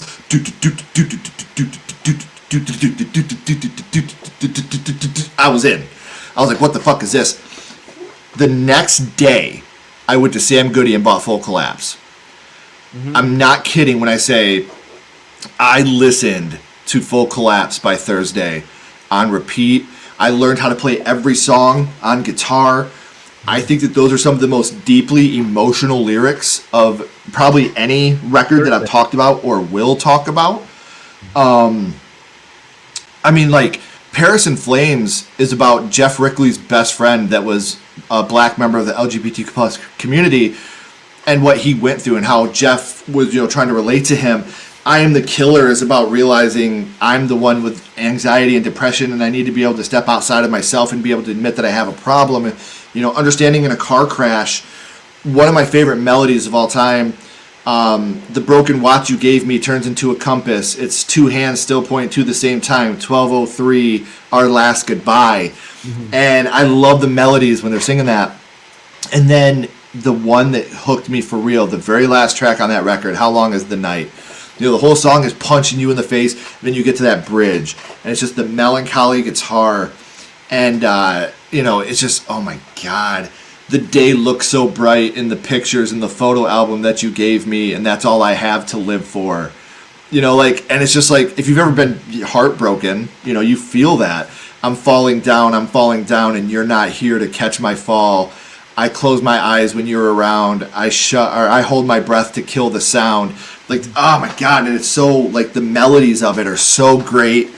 And Thursday, like, that started that emo, screamo revolution. I hate the word screamo. I've always hated the word emo, too, to be honest with you. Because what's emo? It's emotional. If you're not making music that's emotional, I don't care if it's hardcore gangster rap. If you're not making music with emotion, you shouldn't be making music. Every style of music's emotional. It's love songs. You ever listen to country music? It's all love songs. It's all, So I hate the word emo. I hate the word screamo, but Thursday to me was like that. Like Finch started it for me. Like What It Is to Burn, Letters to You were the first two songs I heard by Finch on that Drive-Thru record sampler. But Thursday's Full Collapse is the one that made my fucking eyes go, whoop. Like I was like, you can do punk with hardcore, with emotional lyrics. I mean, you listen to the song Concealer, like, so fold me up and put me back in the place where you used to keep your heart. You think it's getting smaller. It's been that way for quite some time now. Like, that's fucking beautiful, but like, most people don't hear it just because all they hear is the loud and the screaming, but like, they write the most poetic and emotional lyrics and they put the fucking most rockin' shit behind it. So yeah, number 5 for me, Thursday Full Collapse. Favorite song, easily, no doubt, How Long Is the Night? Yeah, dude. How about you, Kaylee? They're from Long Island, and they're from Amityville, New York, I think. And that album was everywhere, and you couldn't not hear it because I didn't search that record out, but my friends would walk up to me with burnt CDs, and they're like, "Dude, check out this band immediately. Check out this." And I'm talking like 4 or 5 different people that didn't know each other. Like, you like Thursday? You like Thursday? And like, they just like blew up overnight, like in the Long Island area, and like next thing I know, they're on like the Tonight Show or something, and I'm like, this is crazy, dude. Man. Yeah, so that record was hot, dude, when it came out, for real. I still listen to it. Like, I just had that shit on the other day. Like, it's so good.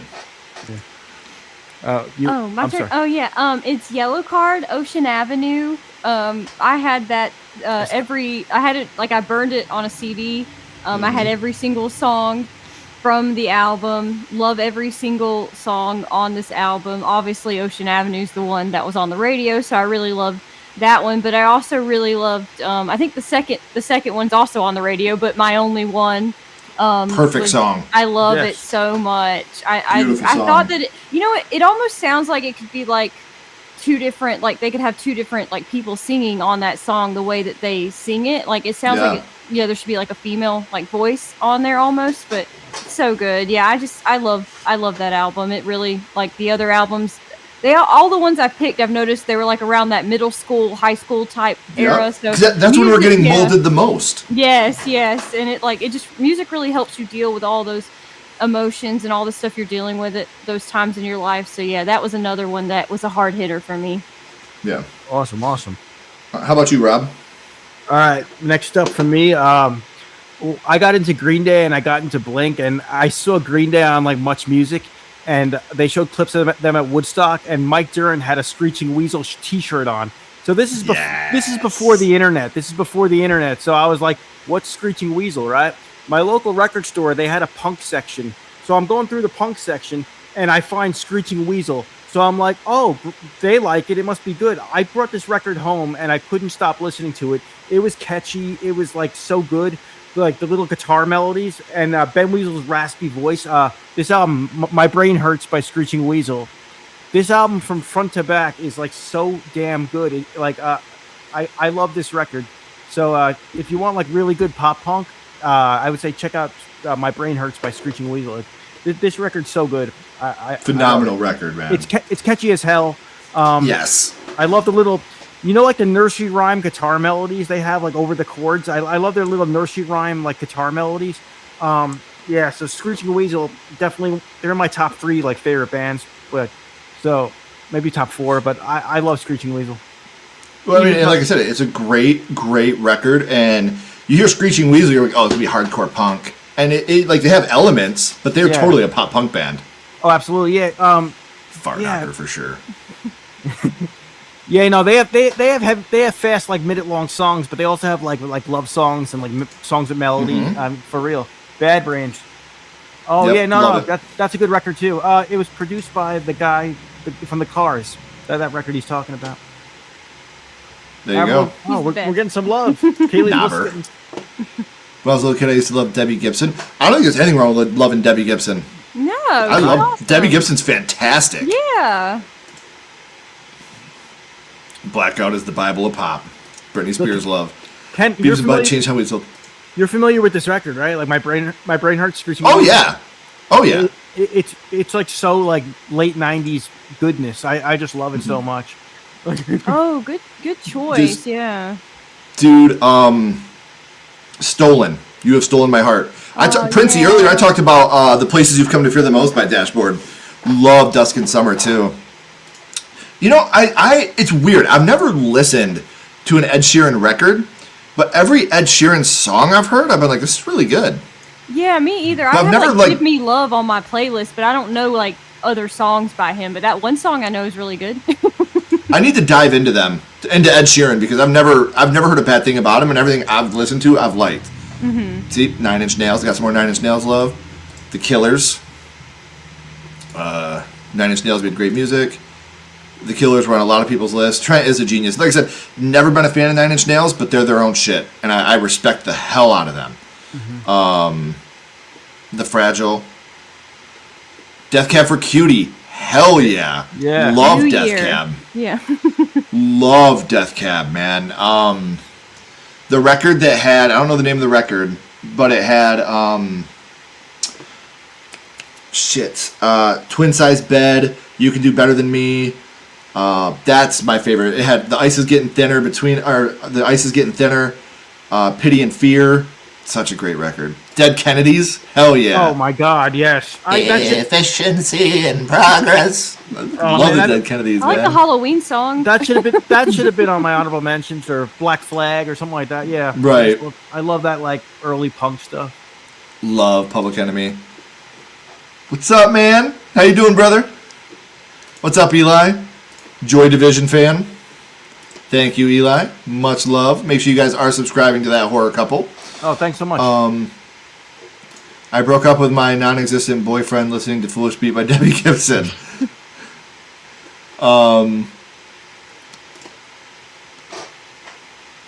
Leanna, when was your birthday? Is today your birthday? Happy birthday. Happy birthday. Happy fucking birthday, dude. Why didn't anybody tell me? Now I feel like a dick. Leanna, happy birthday. I hope you had an amazing birthday. How's it feel to be 21? You share a birthday with Jesse Slaughter to Michaels prevail. from Op Ivy. Ooh, never heard this. Beautiful Lies by Birdie. I have to check this out, Scrolls. 'Cause I like what Birdie you're... the one that sings "Skinny Love"? I love that song. If that's the same person. I think it might be. Oh, I don't know. I love the title track, Photo and Photograph. I know every word of those songs. Love Bad Religion. Oh Love yeah. Bad Religion. Guns N' Roses. I love Guns N' Roses. I think they're fine. Welcome to the Jungle. You're gonna die. Yes, Misfit Danzig, yes. That horror couple, yes, please subscribe. Oh, it was yesterday. Well, happy belated birthday. Love you. Hope you had an amazing day. Thank you for always being around. Not just here, but we had a lot of great conversations on Instagram too. I really love your conversation. Thank you for being a friend. Golden Girl style. Yeah, happy Yes, birthday. Skinny Love is Birdie. Oh, see, I knew that. Yeah. Thank you. So number 4 for me is probably from my second favorite band of all time, and this may not be my favorite record by them. My favorite record by them would probably be Sound the Alarm, but the record that completely changed me was Saves the Days Through Being Cool. Holy shit, Rock's Tonic Juice Magic is such an amazing song. Shoulder to the Wheel is so great. The radio's playing Queen. Like, oh my god. Love Saves the Day. Another band that really showed me you can make good punk rock music with hardcore elements. No screaming, but drop your guitar down and play some low, heavy guitar and just sing over top of it and be amazing.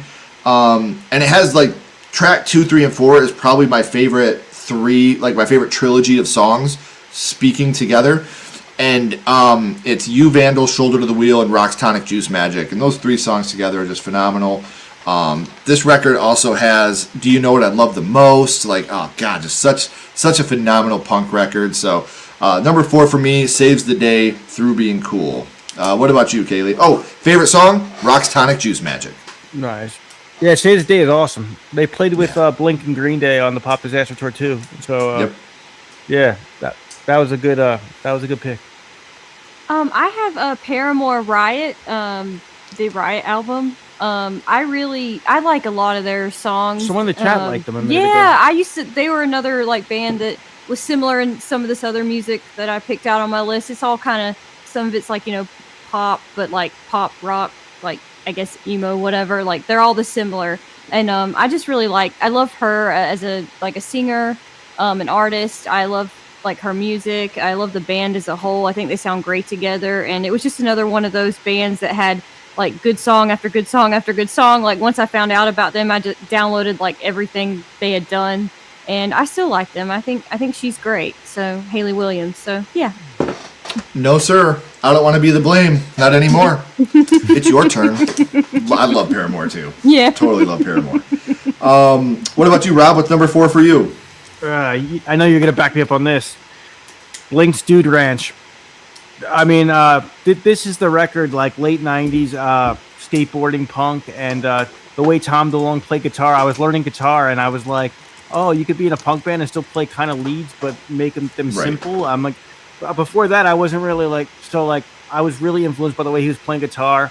They also showed me like you could be silly and like not take yourself so seriously, and that album, Dude Ranch, is like I can listen to it all the way through. You don't skip tracks, like and there's also like overdubbing of guitars. Like if you listen especially with headphones, you can hear all the stuff they're doing. It's really a cool record. I love Dude Ranch, and I found out about them like before they got like really really big, because the Damn It video was on MTV like late at night, and like not too many people knew about them. So I got Dude Ranch like before Enema, obviously before Enema, but like they weren't like huge yet. So it was kind of special to like have this record, because I love telling people about stuff they don't know about, so it's like, hey, have you heard about this band? Like, so yeah, this record's very special to me. See, I still to this day I love Dude Ranch. My favorite pre-Enema song would be Apple Shampoo. I still love Apple Shampoo. I love that record. But it just like I said, I remember when Enema came out, me and Mark Reese were sitting outside of our locker room outside at Sand Creek High School smoking a cigarette. And we were like, wouldn't it be crazy if Blink became like this big band that everyone loved? Because I heard about them from the movie Can't Hardly Wait. Because Damn It was on that soundtrack. Okay. And I bought Dude Ranch. But I just think in my life, Enema was just more impactful. But Dude Ranch is still great, man. Oh, yeah. I cross the street naked at night. You know what I mean? But I do love that record so much. That catch up on the chat real quick. That was just my introduction to Blink, though, and I was like, oh, these guys are like really good, and I was like, especially the way it was recorded. That album is not like, it's not super polished either. It sounds kind of sloppy. It's sort of sloppy, but it's still very good. And it definitely made me want to like learn those songs on guitar. So for sure. The Sex Pistols are great. Oh man, Blondie, The Clash. Yep. Oh, The Clash is so good. That horror couple, you guys seem so sweet and polite. I love your vibe, and I will be subscribing. Thank you, Danielle. Thank you so much. That means so good. Seriously, these are two. I talk to these two every fucking week. We talk all the time. Great friends. You're not gonna regret it. Thanks so much. It's self-titled. It's got to be self-titled. Oh yeah. Decemberists. Blues Traveler. Great record. Dude Ranch was the 5th CD I ever purchased. Lived on it. Oh, yeah. Love it. Ambitions. Okay. Black Rat or One More Bloody Love to Anyone. Check it out. Okay. Gonna Go Far Kid. Offspring. Dance, fucker, dance. Number 3 for me is Say Anything, and the record is a Real Boy. This record showed me that you can take bands like Q and Not You that are super indie and mix them with bands like The Starting Line and create like a real indie pop. And I fucking have a yellow cat and a red cat tattooed on my arm for the Say Anything song, I watch my yellow cat invade my red cat in the yard. You know, like that's that's a total Say Anything tune. That's so and cool. This whole record is just like front to back. Like when I found this record, I can't even remember how I found it.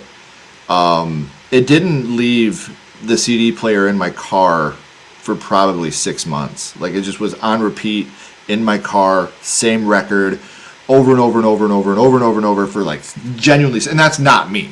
Like I can listen to a couple songs here and there, and then I'm usually a mixtape type of guy. Make a mix CD type thing. But this one CD, Is a Real Boy, was just on repeat in my car. Like I said, I got a fucking tattoo because of the band. Like that's how much I love Say Anything. And then like their last like 4 records have been dog shit. But I fell in love with them. I thought they were so good. And even like their last, like the next like 4 records after this, I was like, oh my god, they're so fucking good. Then they weren't. But I can't deny the impact that Is a Real Boy had on me when that record came out. So yeah, number 3 for me, Say Anything, Is a Real Boy. Favorite song, I have to go Yellow Cat, Red Cat as my favorite song off that record. What's the newer stuff like? Did they change their sound, or what was it about the new stuff you didn't like? They're trying so hard now to be different rather than just making good music. The recording quality is really bad. It sounds like Saint Anger recording quality. That's how. I don't like that record. And I think that Max, the singer, I think he blew his voice out because now all he does is like yell. Like he doesn't even sing anymore. He's just like yelling, and it's just I don't know. And it sucks because like I said, Is a Real Boy, In Defense of the Genre, Anarchy, My Dear. Like I loved these records. And then it just kept getting like after that, it was like just downhill. Their last record, I spun it once and I was done. I was like, I can't even listen to it. Like the quality is so bad. I can't even listen to the record, and that's a bummer for me. Even when I don't like a record, I'm gonna spin it a couple times just to be like, maybe something will grow on me. Maybe I listened to it literally once, and I had a headache because the quality of the recording is so bad. You don't have to have a super polished record, but I don't want to hear like you guys set your cell phone in the middle of the room at band practice and started recording. Right. Like it just did not work for me. So and yeah, I Is hate a that, Real Boy. Yeah. I hate that feeling too when a record comes out and like so many records. I was like, I wanted to like this. I really wanted to like this, and that's the worst feeling. Like when you were like so excited for something and it's just like, I don't like it. Yep. 100%. So what's your bronze medal, Kaylee? I have a Third Eye Blind. I guess it's their self-titled album because I looked it up on Spotify and it just says Third Eye Blind on the album. But it was the one they released in 1997. I had that cassette. Losing a Whole Year. I had that cassette. Like Semi-Charmed Life, Jumper, Motorcycle Drive-By, and How's It Gonna Be. How's It Gonna Be is my favorite song on the album, but I love that band, and this is my favorite album of theirs. And another one I picked because it helped me through hard times during those formative years, if you will. So I think they're great. They were pretty. I love they're like catchy as hell. They're catchy, but they're also like, the lyrics are actually about some like, deep dark, shit. Yeah, deep stuff. But like they do it they deliver it to you in a way that's like catchy. So I really enjoy that about them, and they're just really re-listenable. So are they still around? I don't think they are. Yeah, just are they? Okay. Yep. What I love about that record is that record could be a greatest hits record. Like it seemed like they had like 5 singles off that same record, and that's fucking unheard of. Even in the 90s, you'd get maybe your top 3 singles, and then you were moving on to your new record. It seemed like every 6 months there was a new single coming off of that same record, and it's like, damn, that's impressive, man. Great choice. I miss thank you. I know it's so much easier now with Spotify, but I miss like going to the mall and like being excited about a release and waiting in line to buy it. I miss the whole dance. I really do. But I'm guilty of it too now because now I don't have much physical media of music. I just because it's convenience. It's just it's on Spotify. Let me hear it. But I remember how excited I was like for release day and like I go to the mall and like Oh, dude. Yeah. So. Yeah, but I remember I had. I have YouTube Music because YouTube please helps me pay my bills. So YouTube, I do use YouTube Music too. Yeah. Keep giving me money. But if I really dig a band, I'm always going to buy their record. You know what I mean? Like I've got a collection of vinyl upstairs. I'll buy their record. That's one thing that I'll always do to support bands. But honestly, bands get like 5% of record sales anyway. So if I really support a band, I'm just going to go buy it. Like, buy a T-shirt, go to the show, get shit from the merch table. That's how they make most of their money. They don't make shit off record sales. So But they probably honestly make more on streaming now than they do on record sales. I was thinking maybe they get like their Spotify money or whatever it is now. Right. So I hope they do anyway, because that's the way it should be, It should be. What's your number 3, Rob? Could I trouble you?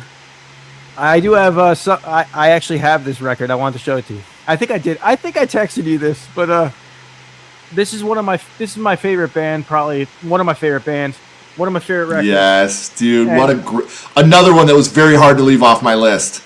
Dude, this is the perfect pop punk record ever. I mean, and the Queers, I know the name's a little silly, but I think he is such a good songwriter. I just think he's underrated. Joe is underrated as a songwriter. Yeah. This album sounds like the Beach Boys.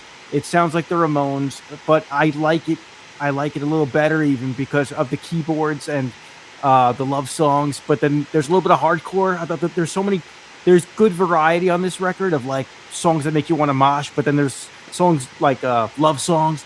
This album is so good, and I think Joe he's a fantastic songwriter. Every time they're in town, me and Kaylee go and see them, and he's the nicest guy you'll ever meet in your life. Like he'll hang out with you and talk music with you, and he's so happy to like take pictures with everybody. And I just want to, please check this record out. It's very good. Oh, so A+ record. Like the 3 I left off that I couldn't do were the Queers, Don't Back Down, Taylor Swift's Midnights. And then the third one, I had to choose between Jimmy Eat World's Bleed American or Jimmy Eat World's Damage. And I had to leave Damage off just because Bleed American meant more to me. But if we were talking about favorite records, that would have been on this list. I don't need a princess with you in my life. I don't need $1 million. I'm something to someone. I'm into life now. I'm just a punk rocker in love. Love that shit, dude. like the background, like Yeah. He's got that like 50s doo-wop feeling to it, like. I said that the other day about him. I'm like, he writes songs that could have been big in the 60s or something. I'm like, he's so underrated, I think, because so good. But you go from that to I'd love to punch you in the face, I'd love to beat the brat, I'd really like to fuck you, but your ass is fat. Yeah. like what the fuck are we doing here, man? Like that's a true like songwriter, man. I agree with you. I think Joe Queer is super underrated. They have a lot of pop songs, but every time I go and see them, like the people with the mohawks and the leather jackets, they love the Queers, and they're moshing along. I mean, and this is a guy that writes a lot of love songs, and he's so respected in the punk community, overly respected because his longevity. We talked about it earlier with Jimmy Eat World. Longevity, man. He's been punk since 1974. Oh, dude, the guy's like, I think he's like in his 60s now, and. He's still rocking. I look at their tour schedule, and I'm like, he's playing every night for like constantly, like Japan, everywhere. So I'm like, I don't know how he does it, because I come home from his show and I'm tired as hell. I'm like, right. But what a record, though. What a record. So good. Mm-hmm. Carlos Santana's fantastic. Smooth and what else? What's the other hit song he had? I forget. He has a bunch of old just guitar records. My again, people that don't know, I grew up in a very Hispanic family, and my grandpa Rudy, my grandma Tilly, they loved Santana. Every time they were in town, we would be listening to Santana all the time. And as a kid, I was like, ugh. But you get older and you're like, God, this guy's so fucking good at guitar. Yeah. When's he gonna start screaming? Yes. Bearded just something you guys too. So much. We're getting some love tonight. Oh, Promise Ring is so good. I don't have them on my list. My next two are great, but there's no Promise Ring on my list, unfortunately. It was. Mm-hmm. Absolutely was. That Third Eye Blind Self title, I remember the album came out. Yeah. And it was, like I said, it was such a good record. Dragon Force. I aged myself. I was like, I had that on cassette. Well, I didn't listen to it till like the 2000s, but like I listened to the whole record when I was in middle school, which is like the 2000s. But I remember the songs being on the radio in like the 90s. Yeah. Yeah. I will say, Jimmy Eat World, Futures, the first time I heard Drugs Are Me, I literally was unconsolable. I was crying so hard the first time I heard that song. I was just, I was still very much addicted. And, like, that song, it's told from somebody that's trying to help somebody's point of view, but also about how hard you lie to make yourself feel like you're okay when you know you're an addict. The song Drugs Are Me by Jimmy Eat World, it literally destroys me every time I hear it. Like, it's so fucking hard to listen to that song. If you are an addict or a recovering addict, it's just a hard song to listen to. You promise, you swear it, you're done, but I can't tell you from the drugs. Like, oh my God, it's so fucking rough. Yes, Queers are damn good, and the Stooges. Oh, hell yeah, thanks, man. I like seeing them get some love. That's awesome. What's up, Chester? Eskimo needs a cover by Weird Al. That's what you were just talking about, though, dude, is the power of music, man. I think it's the closest thing to magic that exists. So, yeah.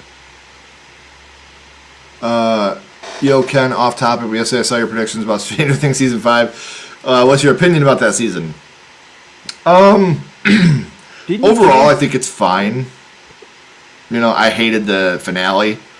But I think overall the season was good. I think it had a lot of emotional moments to it. Absolutely, but sometimes it steered away from the horror that I love so much. I do, again, want to say, watch Tales from 85 when it comes out. You're going to get a lot more action and a lot more horror than drama and emotional moments. Which I love the drama and emotional moments too, but Tales from 85 it reels it back in. How'd you like the animation look of it? Fucking fantastic. Awesome.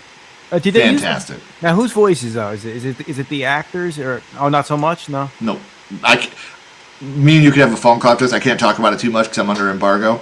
Oh no. But I can tell you it's not the same voice actors, just because if you've seen the trailer, you know. You could probably look that up though. Yeah, I could probably look that up. I don't know what that is. Amigo the Devil. I'll check it out. Breakout by Miley Cyrus. Freddie Mercury from Queen, Steve Perry from Journey. I'm telling you right now, if anybody wants to argue with me that Freddie Mercury has the best voice of all time, listen to the song Love of My Life by Queen. And listen to his vocal range throughout that song. Mm-hmm. Holy shit. Yeah. Freddie Mercury was Bender singing with Beck. Well, I know what you're going to show. If I don't fall on my ass. I got Bender right here. Nice. Oh, how cool. That's awesome. I am a huge... I watch Futurama every night when I go to bed. Like, I just put Hulu on my phone, and Futurama season's on repeat, and that just plays all night as I go to bed. Is it still going? Is it still going on? Oh, yeah. Nice. And they're just as awesome now. Shia LaBeouf, I feel really bad for Shia LaBeouf. I wish that dude could catch a break. I mean, you're with Mia Goth, dude. Calm the fuck down. Enjoy your life. She's stayed with you through rehab. You know what I mean? Like, it's a bummer. It's a bummer. James Franco, not a huge fan of James. I like some of his movies, but I've heard he's a pretentious asshole. I like Dave Franco, though. I think he's fucking phenomenal. But I just wish Shia could catch a break. Exactly. And obviously with Tales from 85, characters are safe. But still a good ride. Absolutely, I'm going to see that movie. I don't know if you said so, but are you guys going to make a review video for Tales 85? Already recorded. Oh, okay. I'll be on the lookout. We just can't release it until the day it comes out. We did that once with Scream 6. Remember we were under embargo? Mm-hmm. Yeah, dude. They made me feel kind of important. They made me sign stuff like I was a big deal. I was like, right. Yes. Oh, I remember that. They emailed us. I'll check it out. We went down before Scream 6 was released, and they told us we could sit in the press area. They're like, "Oh, you guys could sit with the press," and I'm like, "What?" So it was. It's a good feeling, isn't it? It was these guys with like button-up shirts and like clipboards, and I'm sitting there like with my Liquid Death cans and my hoodie, and I'm just like, "What's going on?" I love that, 'cause that's how I am. Even when we go to screenings and stuff, I wear this. You know, I'm like, hey, I'm Ken. Yeah. Nice to meet you. Dude, I liked your. Would you like a chocolate covered pretzel? Oh man. Mallrats? I agree with I you, told you I wanted to. Yeah. Leanna. I agree with you. Like everything about Shia, like you want him to succeed because he takes accountability in everything he fucking does. I fucked up. I'm wrong. I need help. But you got to take your own advice too, dude. Like, because you're never gonna get healthy unless you want it. And I've been there. I was a meth head. You know what I mean? Like, I was a meth head. I was an alcoholic. And Ashley was like, hey, it's drugs and alcohol or me and the kid when she was pregnant. Because I wasn't a good dude. Like, I was not a good guy. I mean, I never, like, hit her or beat on her or nothing like that. But, like, I didn't care about anything except doing drugs and selling drugs. That's all I wanted to do. And my son saved my life. You know, and it turned my life around. And it made me the man I am today. And I want Shia to get that thing. I want him to find that thing that he truly loves more than himself to get himself clean. Because I think Shia's a great man, but he's just, when you're on that stuff and it's hard to get off of it and it's even harder to stay off, it's sad to see someone's downfall when you know they have a great heart and they're a good person. Yeah. So that's what I think is so sad. I know you like how I know you now, so I can't even picture you any differently. So it's like yeah. I know the wonderful Ken that we all love. So yeah, like, which I appreciate. And I was never like a bad guy. You know, I was never like hurting people or shit like that. I didn't care about anything except getting high. You know, like I was a bum. I was worthless. Like I didn't have a job. I didn't, you know. Once Ashley got pregnant, like everything changed. You know, it was just like I got to be a man now. You know, like I don't have a choice. But yeah, I was literally like, I would go on benders for a week and then wake up with no money and no recollection of where I was, and it was just a sad thing. Oh, dude, I'm so Never happy, seen the Boys TV show. So happy to like see like where you are now, though. I really am. I appreciate that. And that's all because of Ashley and the kids. I'd be dead if it wasn't for them, for sure. Very much. My dog's name is Brody, named after both Mallrats and Sheriff Bodie from Velvet. I love it. Snoochie Boochies, Brody Noochies. Exactly. And it's like, I try to tell people, like, especially when the meth stuff, that last hit could save my mom's life, and I would have taken it right from her lips and done it myself. And it's, you know, like, it's not that I didn't love my mom. It's not that I didn't care about people. But when you're that deep, you can't control yourself. Like, you need it. You feel like you will die if you don't have it. You start going through withdrawals, and it feels like someone is pulling your skin apart. Like, let's have fun. I don't want to talk about that shit. Number 2 on my list, Tell All Your Friends, Taking Back Sunday.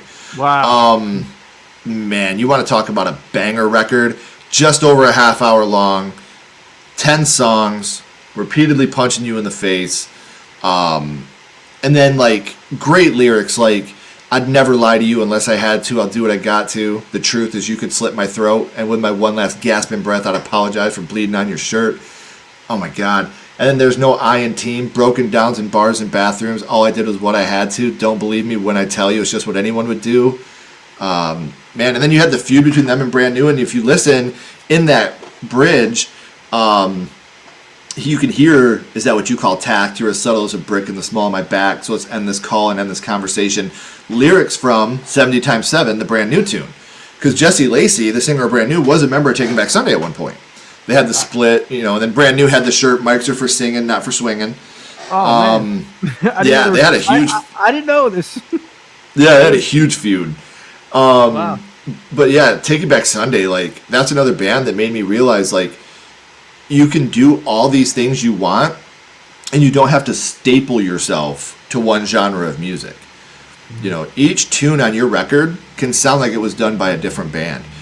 And with lyrics, again, like, I'm in your room, is this turning you on? Am I turning you on? I'm in your room, I'm thinking maybe, are you turned on? Like, I love that shit.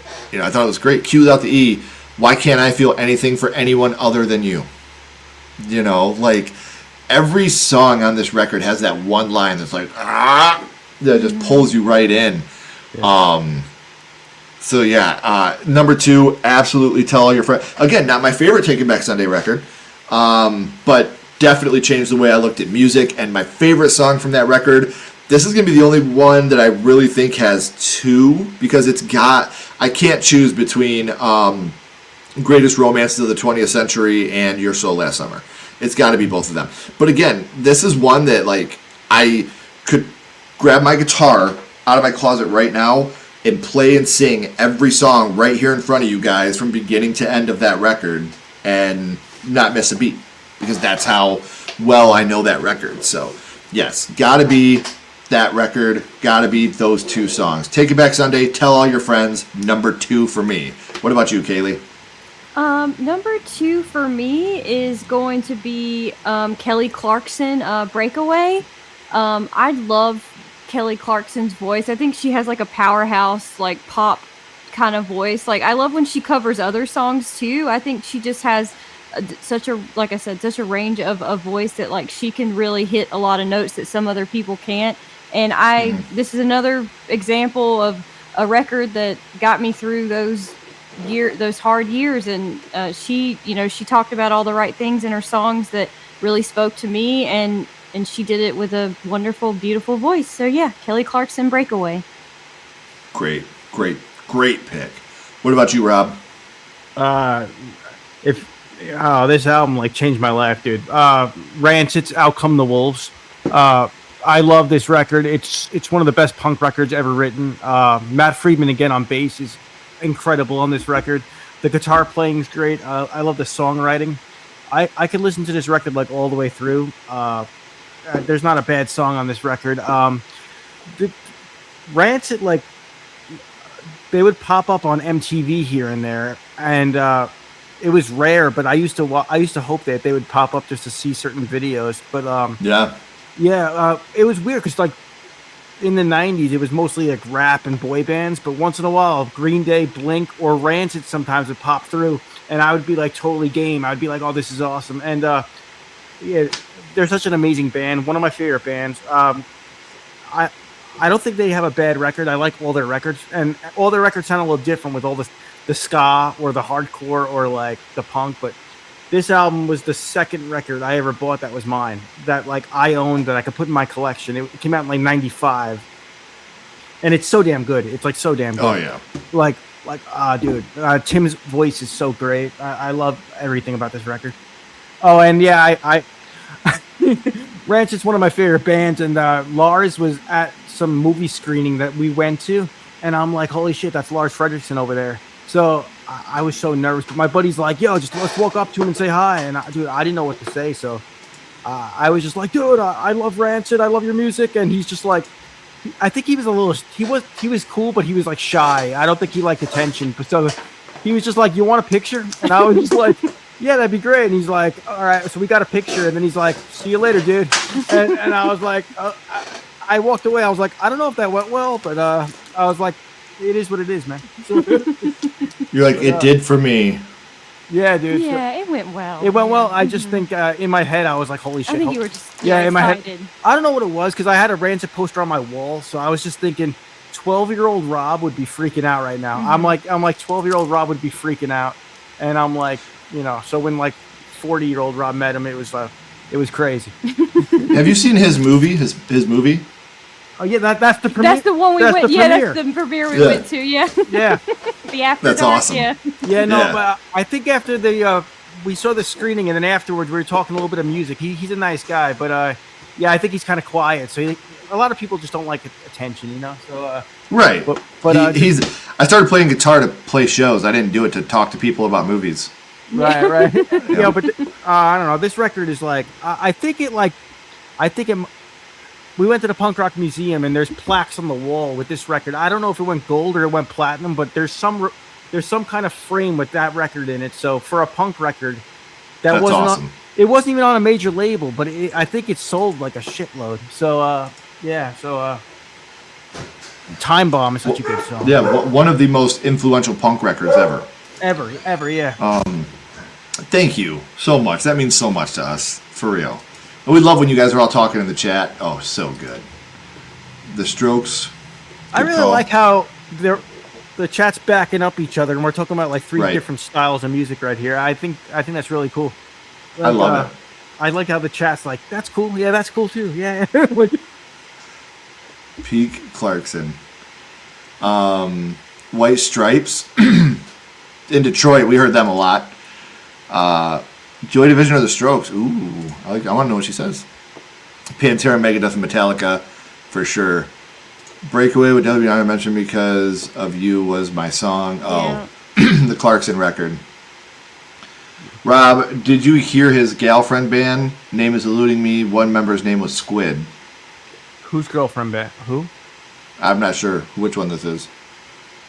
Tim Armstrong? Possibly. The Distillers? It might be the Distillers. Congratulations on finished Resident Evil Requiem. Oh, thank you. Dude, Yeah, don't. Yeah, I haven't played it yet. Please, no Don't spoilers. spoil it. No, Yeah. no. But I beat the game in like a week or so, and I posted on Instagram like I was holding the PlayStation. Oh, I seen it. I just steered clear because I just haven't had time. We've been traveling, and I just haven't had time to play it. And I want to play it so damn bad. I'm not gonna spoil nothing, but it's the best Resident Evil game there is. I think it's it blew me away. It blew me away.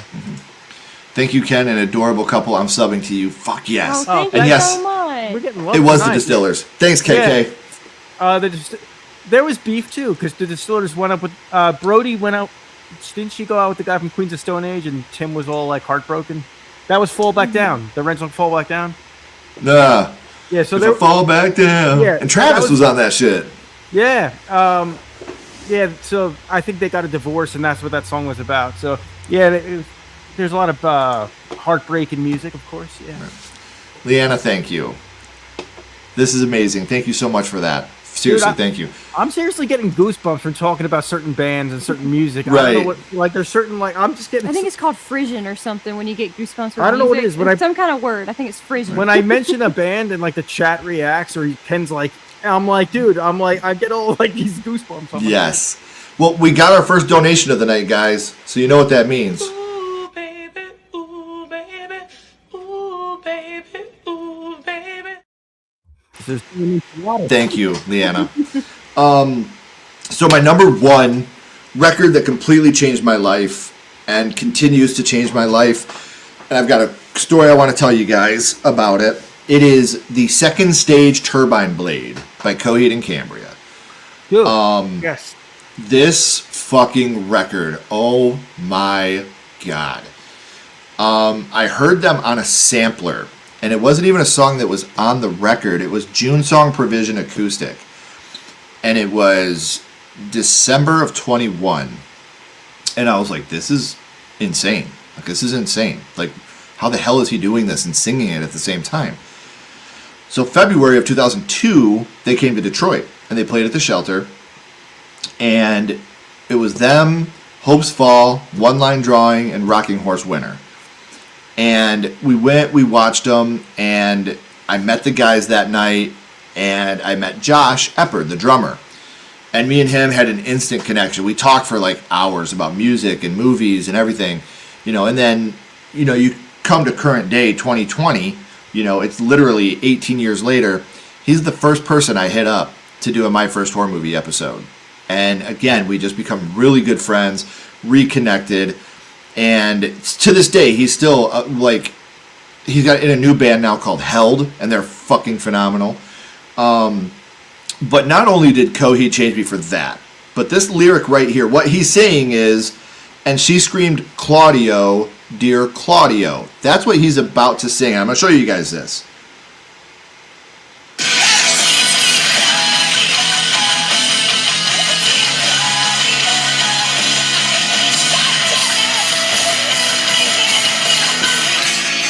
So what he's saying is, and she screamed, Claudio, oh, dear Claudio, oh. As a kid, with no internet and not buying, the lyric book, I had downloaded this record after I had heard them on the sampler. I thought he was saying, and she screamed, Chloe, oh, oh, dear Chloe, oh, oh. And I said, someday I'm going to have a daughter, and I'm going to name her Chloe. And this is in 2002. Wow. Fast forward to 2012. I have a little girl, and her name is Chloe with a K. I knew the first time, 2001, that I heard Everything Evil, that I would someday have a son named Kenny and a daughter named Chloe. I just knew, and I've known that since 2001. And That's a I got my beautiful daughter's name from a misheard Coheed and Cambria lyric. That is how I named my daughter. And you want to talk about something else rad? Like, let me make sure I'm not talking out my ass here. Who did guest guitar on Time Consumer? Because I think this is going to impress you, Rob.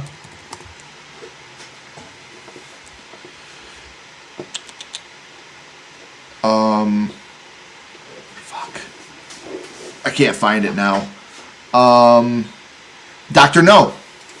Oh, from Bad Brains. Bad Brains. Oh, wow, he dude. did the guitar solo on Time Consumer on Coheed and Cambria's first record. That's insane. I wonder how they got him. That's such a good story. He just stopped at the studio. They were in the studio recording in New Jersey. Dr. No showed up and they were like, hey, he was listening. And he was like, I dig this. Like, I really dig this. He's like, can I lay something down? Yes. And what are they going to say? No. They're like, get in there. So Dr. No laid down the solo on Time Consumer on Coheed and Cambria's first record. Dude, isn't that crazy? That was on my list, Bad Brains. Isn't that nuts? I've been waiting to talk about it until we got to this record. But again, this is a record that, like, obviously all of Coheed and Cambria's songs are based on their story. Because Coheed and Cambria are the main characters in this comic book called The Amory Wars. And so all of their records tie into the comic book that they have. And so this record showed me, like, you can write a story with your lyrics, and but I'm telling you, the first time I heard that, I still, like, get little emo goosebumps every time I hear the and she screamed audio out. Like, I still, oh my god, like, that is, and that whole song is like a ticking clock, and it's winding and it's winding, and then at the end there it just breaks apart. And the way that this guy plays guitar and sings, like, a lot of people couldn't even play the guitar parts he's playing, let alone like, there's songs that I learned by them and I'm like, how in the motherfuck do you sing this while you're playing it? And how the fuck do people write around you? Yeah. Like, I can't imagine going to someone like, hey, write a bass line for this. Like, you want me to do what now? You want me to do what the fuck you want me to do now? Like, you want me to write a bass line for that? Like, they're like one of the most intricate math rock bands, indie band, whatever you want to call it, prog rock band I've heard. But yeah, Coheed is my favorite band of all time. Second Stage is the record that changed my life. It named my daughter. The Afterman is my favorite Coheed record. Like, that record to me is just like, holy fucking shit. Mm-hmm. But I would 100% not be here without Coheed. Because I wouldn't have had the confidence to do Sledgehammer Horror if Josh Eppard never said yes to doing my first horror movie. That's what gave me the confidence to start Sledgehammer Horror. Is that the guy? It might not be him, but is that the guy that played a song for you and Ashley that one time? No, that was Chris from Saves the Day. Okay, I remember this great video you had, and I was like, that was really cool. So, and again, that was a dream come true. For my anniversary, I got Chris to play and sing the song that me and Ashley had our first dance to at our wedding. It's a great video. I came across it. I was like, that is awesome. I was like, that is so cool. So, and again, I wouldn't have, my daughter probably wouldn't be named Chloe if it wasn't for Coheed.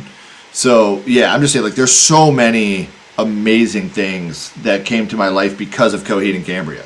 Like I said, going to their show, we've probably seen Coheed live, like, upwards of 30 times. Yeah. We try to see them every time they're in Detroit. And are they from Queens? I think are they from Queens, New York?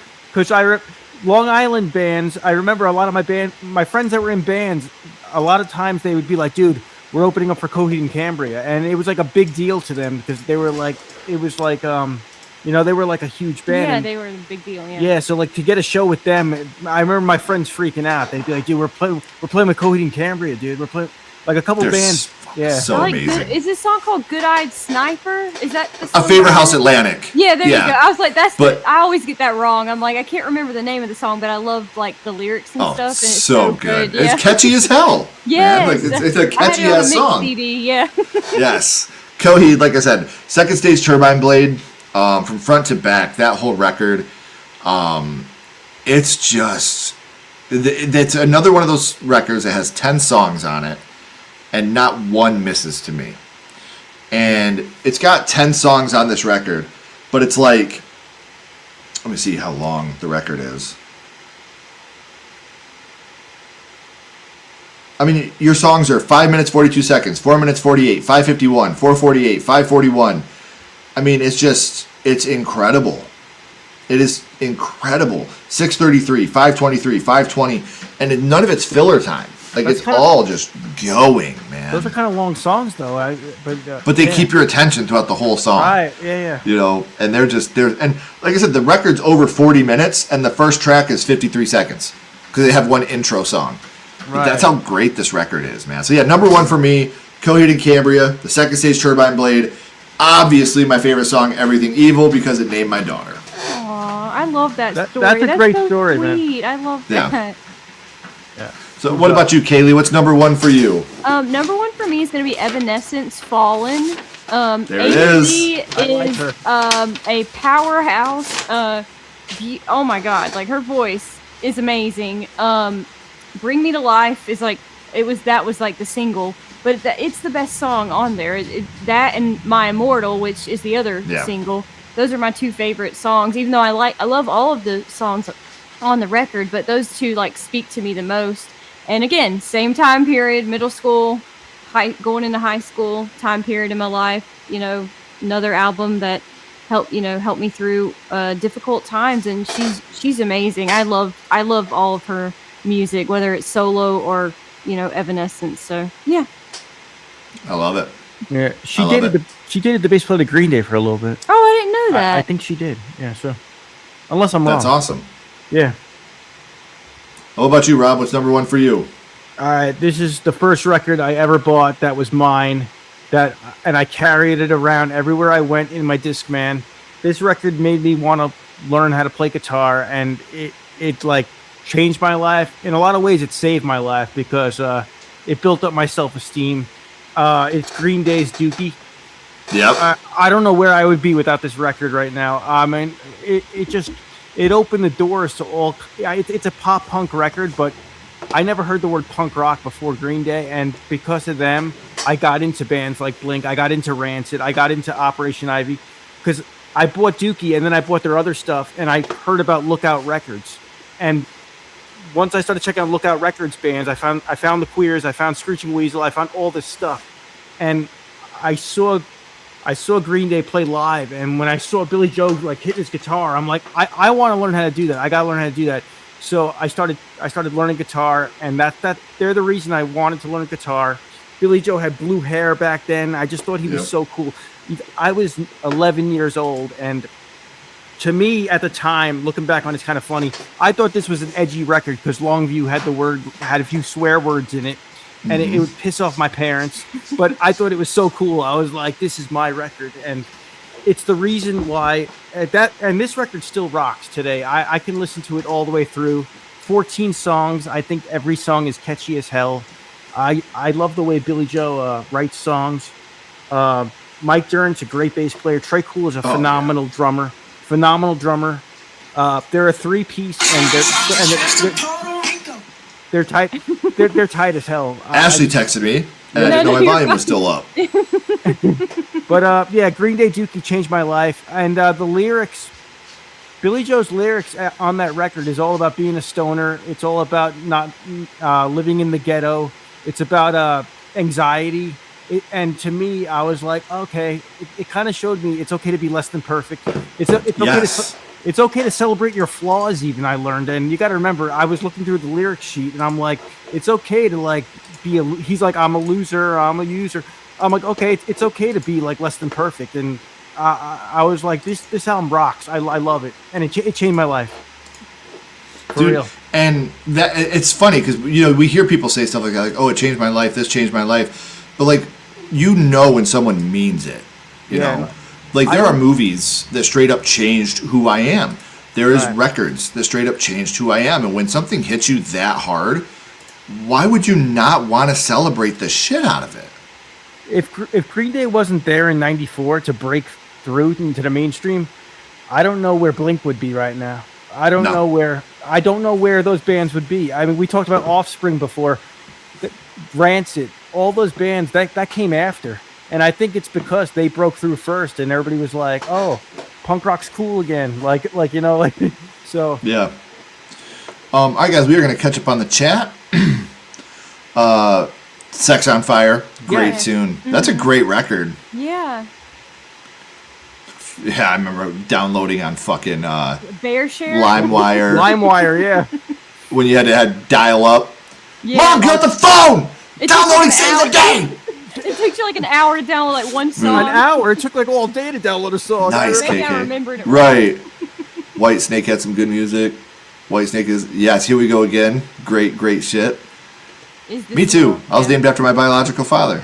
And Kenny was named after him too. That's why he's the fourth. So, Welcome to My Nightmare by Alice Cooper, Dead Man's Bones, Yes. Save Rock and Roll. Oh, that's a great record, Save Rock and Roll. I actually love that song with Elton John on it. Yeah. You are what you love, not who loves you. So good. Doc's got the playlist, dude. I saw Yeah. some Fleetwood Mac on there, Doc. That's awesome. Yeah. Like, Rubber Green- Soul. American Idiot, Green Day. That's a perfect record too. Yeah. It just wasn't my introduction to Green Day. That's the only reason I Right. didn't put it on the list. That's what I'm saying. Like, if we did our top 10 favorite records, my list would be completely different. There'd Yeah. be maybe 2 or 3 of those that would still be on the list. Yeah. Cursive, another amazing band. Oh my I God, love yeah. Cursive. They were The playing. with Who's Co- on my Rushmore. I don't know. Were they playing shows at Coheed? They might have been because I remember. Oh, yeah. That whole New York Long Island music scene. Those bands were always on flyers together. Do you remember I love it. flyers? Flyers before. Oh, yeah. Oh, yeah, dude. Putting them in fucking windshield wipers. Yeah, dude. Like, Come watch Hearts Bleed Black at the LA Cafe. I did that shit, man. my old band, I felt so cool because we were on a flyer. I was like, we're on a flyer, and I put them in a scrapbook. Yep. It's before the internet that was the way it was, you know. Forgive my ignorance, but I don't know who Baba O'Reilly is. Oh, that's the song that played during the season 3 trailer for Stranger Things, I believe. Unless I'm wrong about the season. I think that's the song. You got a good Right? memory. Oh, it's a song. Is it? I'm sitting here Unless trying to I'm look wrong. up. No, you're right. Is By the Who overrated? Oh, okay. I'm looking it up right now. The Who is a fantastic band. No, I love that song. I love that song. Yes. Bon Jovi did have some bangers. Always, I'll Be There For You, Bed of Roses. Yes. Yes. Agreed. Dean Winchester. Alive. I wish, if I wouldn't get copyrighted, I would. I'm worried I'm going to get copyrighted for showing you that little bit of Everything Evil. It is a great song, for sure. Evanescence. I love the chat talking tunes. This is so cool. I know. I'm telling you, the Afterman by Coheed, I think, is the perfect record. Like, that is the absolute perfect record from front to back. I've never heard a record better than that. But without Second Stage, I wouldn't be here. Amy has such a beautiful voice. Fallen, Bring Me to Life, an Immortal band version. Oh, for sure. Okay. Very nice. Oh, 30 Seconds to Mars, Doc. Yeah, that's a good one, too. Yeah. The Verve. God, I haven't heard that in a minute. Oh, yeah. Dookie made me okay with being a shithead and dork. Exactly. Exactly. It was about celebrating your flaws. It really was. Right. Like, and 30 catchy as hell. Catchy as hell record. It still rocks. The album's 32 years old. Right. Dude, I don't know if you guys know this, but 30 Seconds to Mars just released a new record not that long ago, and it's called... Where is it? What's that new record they released? I was blown away by how beautiful some of the songs were on it. Like, seriously, I was like blown away. I was like... It's called... It's the End of the World, but it's a beautiful day. And the songs are called The the ones that really blew me away are Never Not Love You and Lost These Days. Those two songs, like, blew me away with how beautiful they were. I was like, holy shit, I can't ever imagine them doing beautiful music like this. But they're beautiful, beautiful songs. I just clicked like on my library so I can listen to that later because I used to really like them a lot. Yeah. Hey, you got some Goo Goo Dolls love? I love Goo Goo Dolls. Yep. Yeah. Yeah, make sure you at least check out the songs Never Not Love You and Lost These Days. Those are the two that really blew me away. Okay. I mean, Oasis, Champagne Supernova, Wonderwall. Hell yeah. Jared Leto's my dream collaboration for a song. Oh, yeah. Being the Cool Red Dad was the first album they listened to thanks to your musical influence. My son would be Blink. I took him to a Blink concert with A Day to Remember when he was like 6. It was so funny because like we dyed his hair blue. We spray painted his hair blue for the show. And we're walking in and this girl with like this low cut t-shirt, like her breasts, you could see her breast. And she walks up and she's like, "Hey little man, I love your hair." And he was like, "I like your shirt." I was like, "Come here, Kenny." Oh my goodness. Ashley was like, "Well, that's your son." Yeah. It's like, dude, you can't make it. God gave us peripherals for a reason, son. You're getting to the age where I got to start teaching you these things. Yeah. What era what Blink era was that during? Like what album was Matt? Matt? It was when California came out. Okay. So yeah. Okay, cool. He loved it. Had so much fun. So Skiba was there, right? Yeah. Oh, awesome. Yep. Yo, I love Alkaline Trio too, and I just didn't put them on the list, but Alkaline Trio is so good. Yeah. I put this in the comments, KK. It's Afterman, not Aftermath, just so you don't find it. And the Afterman is actually split up into 2 records. It's a double record. It's Ascension and Descension. But listen to them together because in between tracks, you have them talking like Cyrus Amory, who's this astronaut going into space. He's trying to find a way to find his love, and they talk in between tracks, and it's insane. It's an insane record. That's it, Prince. Agreed. I'm afraid of Americans. Was Jared Leto in Fight Club?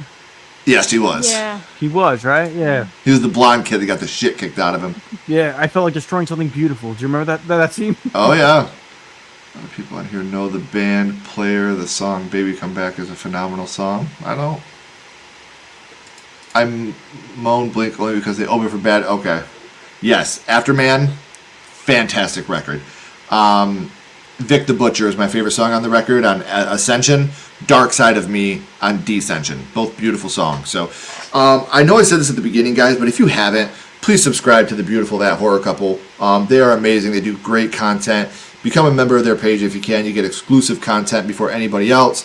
Now that we're talking about music, if you become a member here at Sledgehammer Horror by clicking that link in the description, you do get exclusive content of me doing music. Sorry, I can't sing very well, but you'll hear some of my original songs. I do some covers. I just have fun with playing music. It's something that I feel like if I can play guitar really well, so I'll leave it at that. But thank you guys for coming out tonight. This 2.5 hours flew by. It did. So, Yeah. It was fun. It was dude. fun to talk about music. Oh, Yeah. dude, yeah. Hey. Yes, Amigo the Devil. I have it written down. But again, I hope. I was on your channel. I was on your channel a couple different times when we went like off topic with wrestling. I was on there with a Blink 182 countdown. Blink 182. I was on. So I like jumping on when we're doing something a little different. So It's nice, man, Yeah, to go off topic. You know, like we love talking horror. We love to talk about horror movies, but sometimes it's nice to talk about other things. You know, so this was a lot of fun, and everybody in the chat, thank you for being here. Question for Kylie: who's more impactful on your music taste, Carrie Underwood or Kelly Clarkson? Kelly Clarkson. Not much of a yeah. I don't really listen to mooned Carrie Blink. Underwood. Yeah. Did that horror couple hang that poster with their logo on it? what? We have a poster. Oh, that's a TV. This? Oh, okay, yeah. Oh, okay. No, that's just an ongoing. I like uploaded our logo through our editor through YouTube. Yeah. Yeah. Oh, well, his name has been said, guys. Say his name and he appears. I believe in Joe Hendry. I believe in Joe Hendry. I believe. I believe in Joe Kendry. That But thank you video- guys for being here with me. You know I love you both. Everybody in the chat, thank you for taking time out of your day to hang out with us. Yeah. Not an April Fool's. I really do love you guys, and I had an amazing time. Rob, Kaylee, don't go anywhere. I want to talk to you guys about a couple things. Everybody else, if you haven't already, please like, comment, and subscribe. It does help build the channel more than you know. And follow Sledgehammer Horror on social media. Those links are in the description as well. But until next time, keep talking horror, stay what you are, and we'll see you guys soon.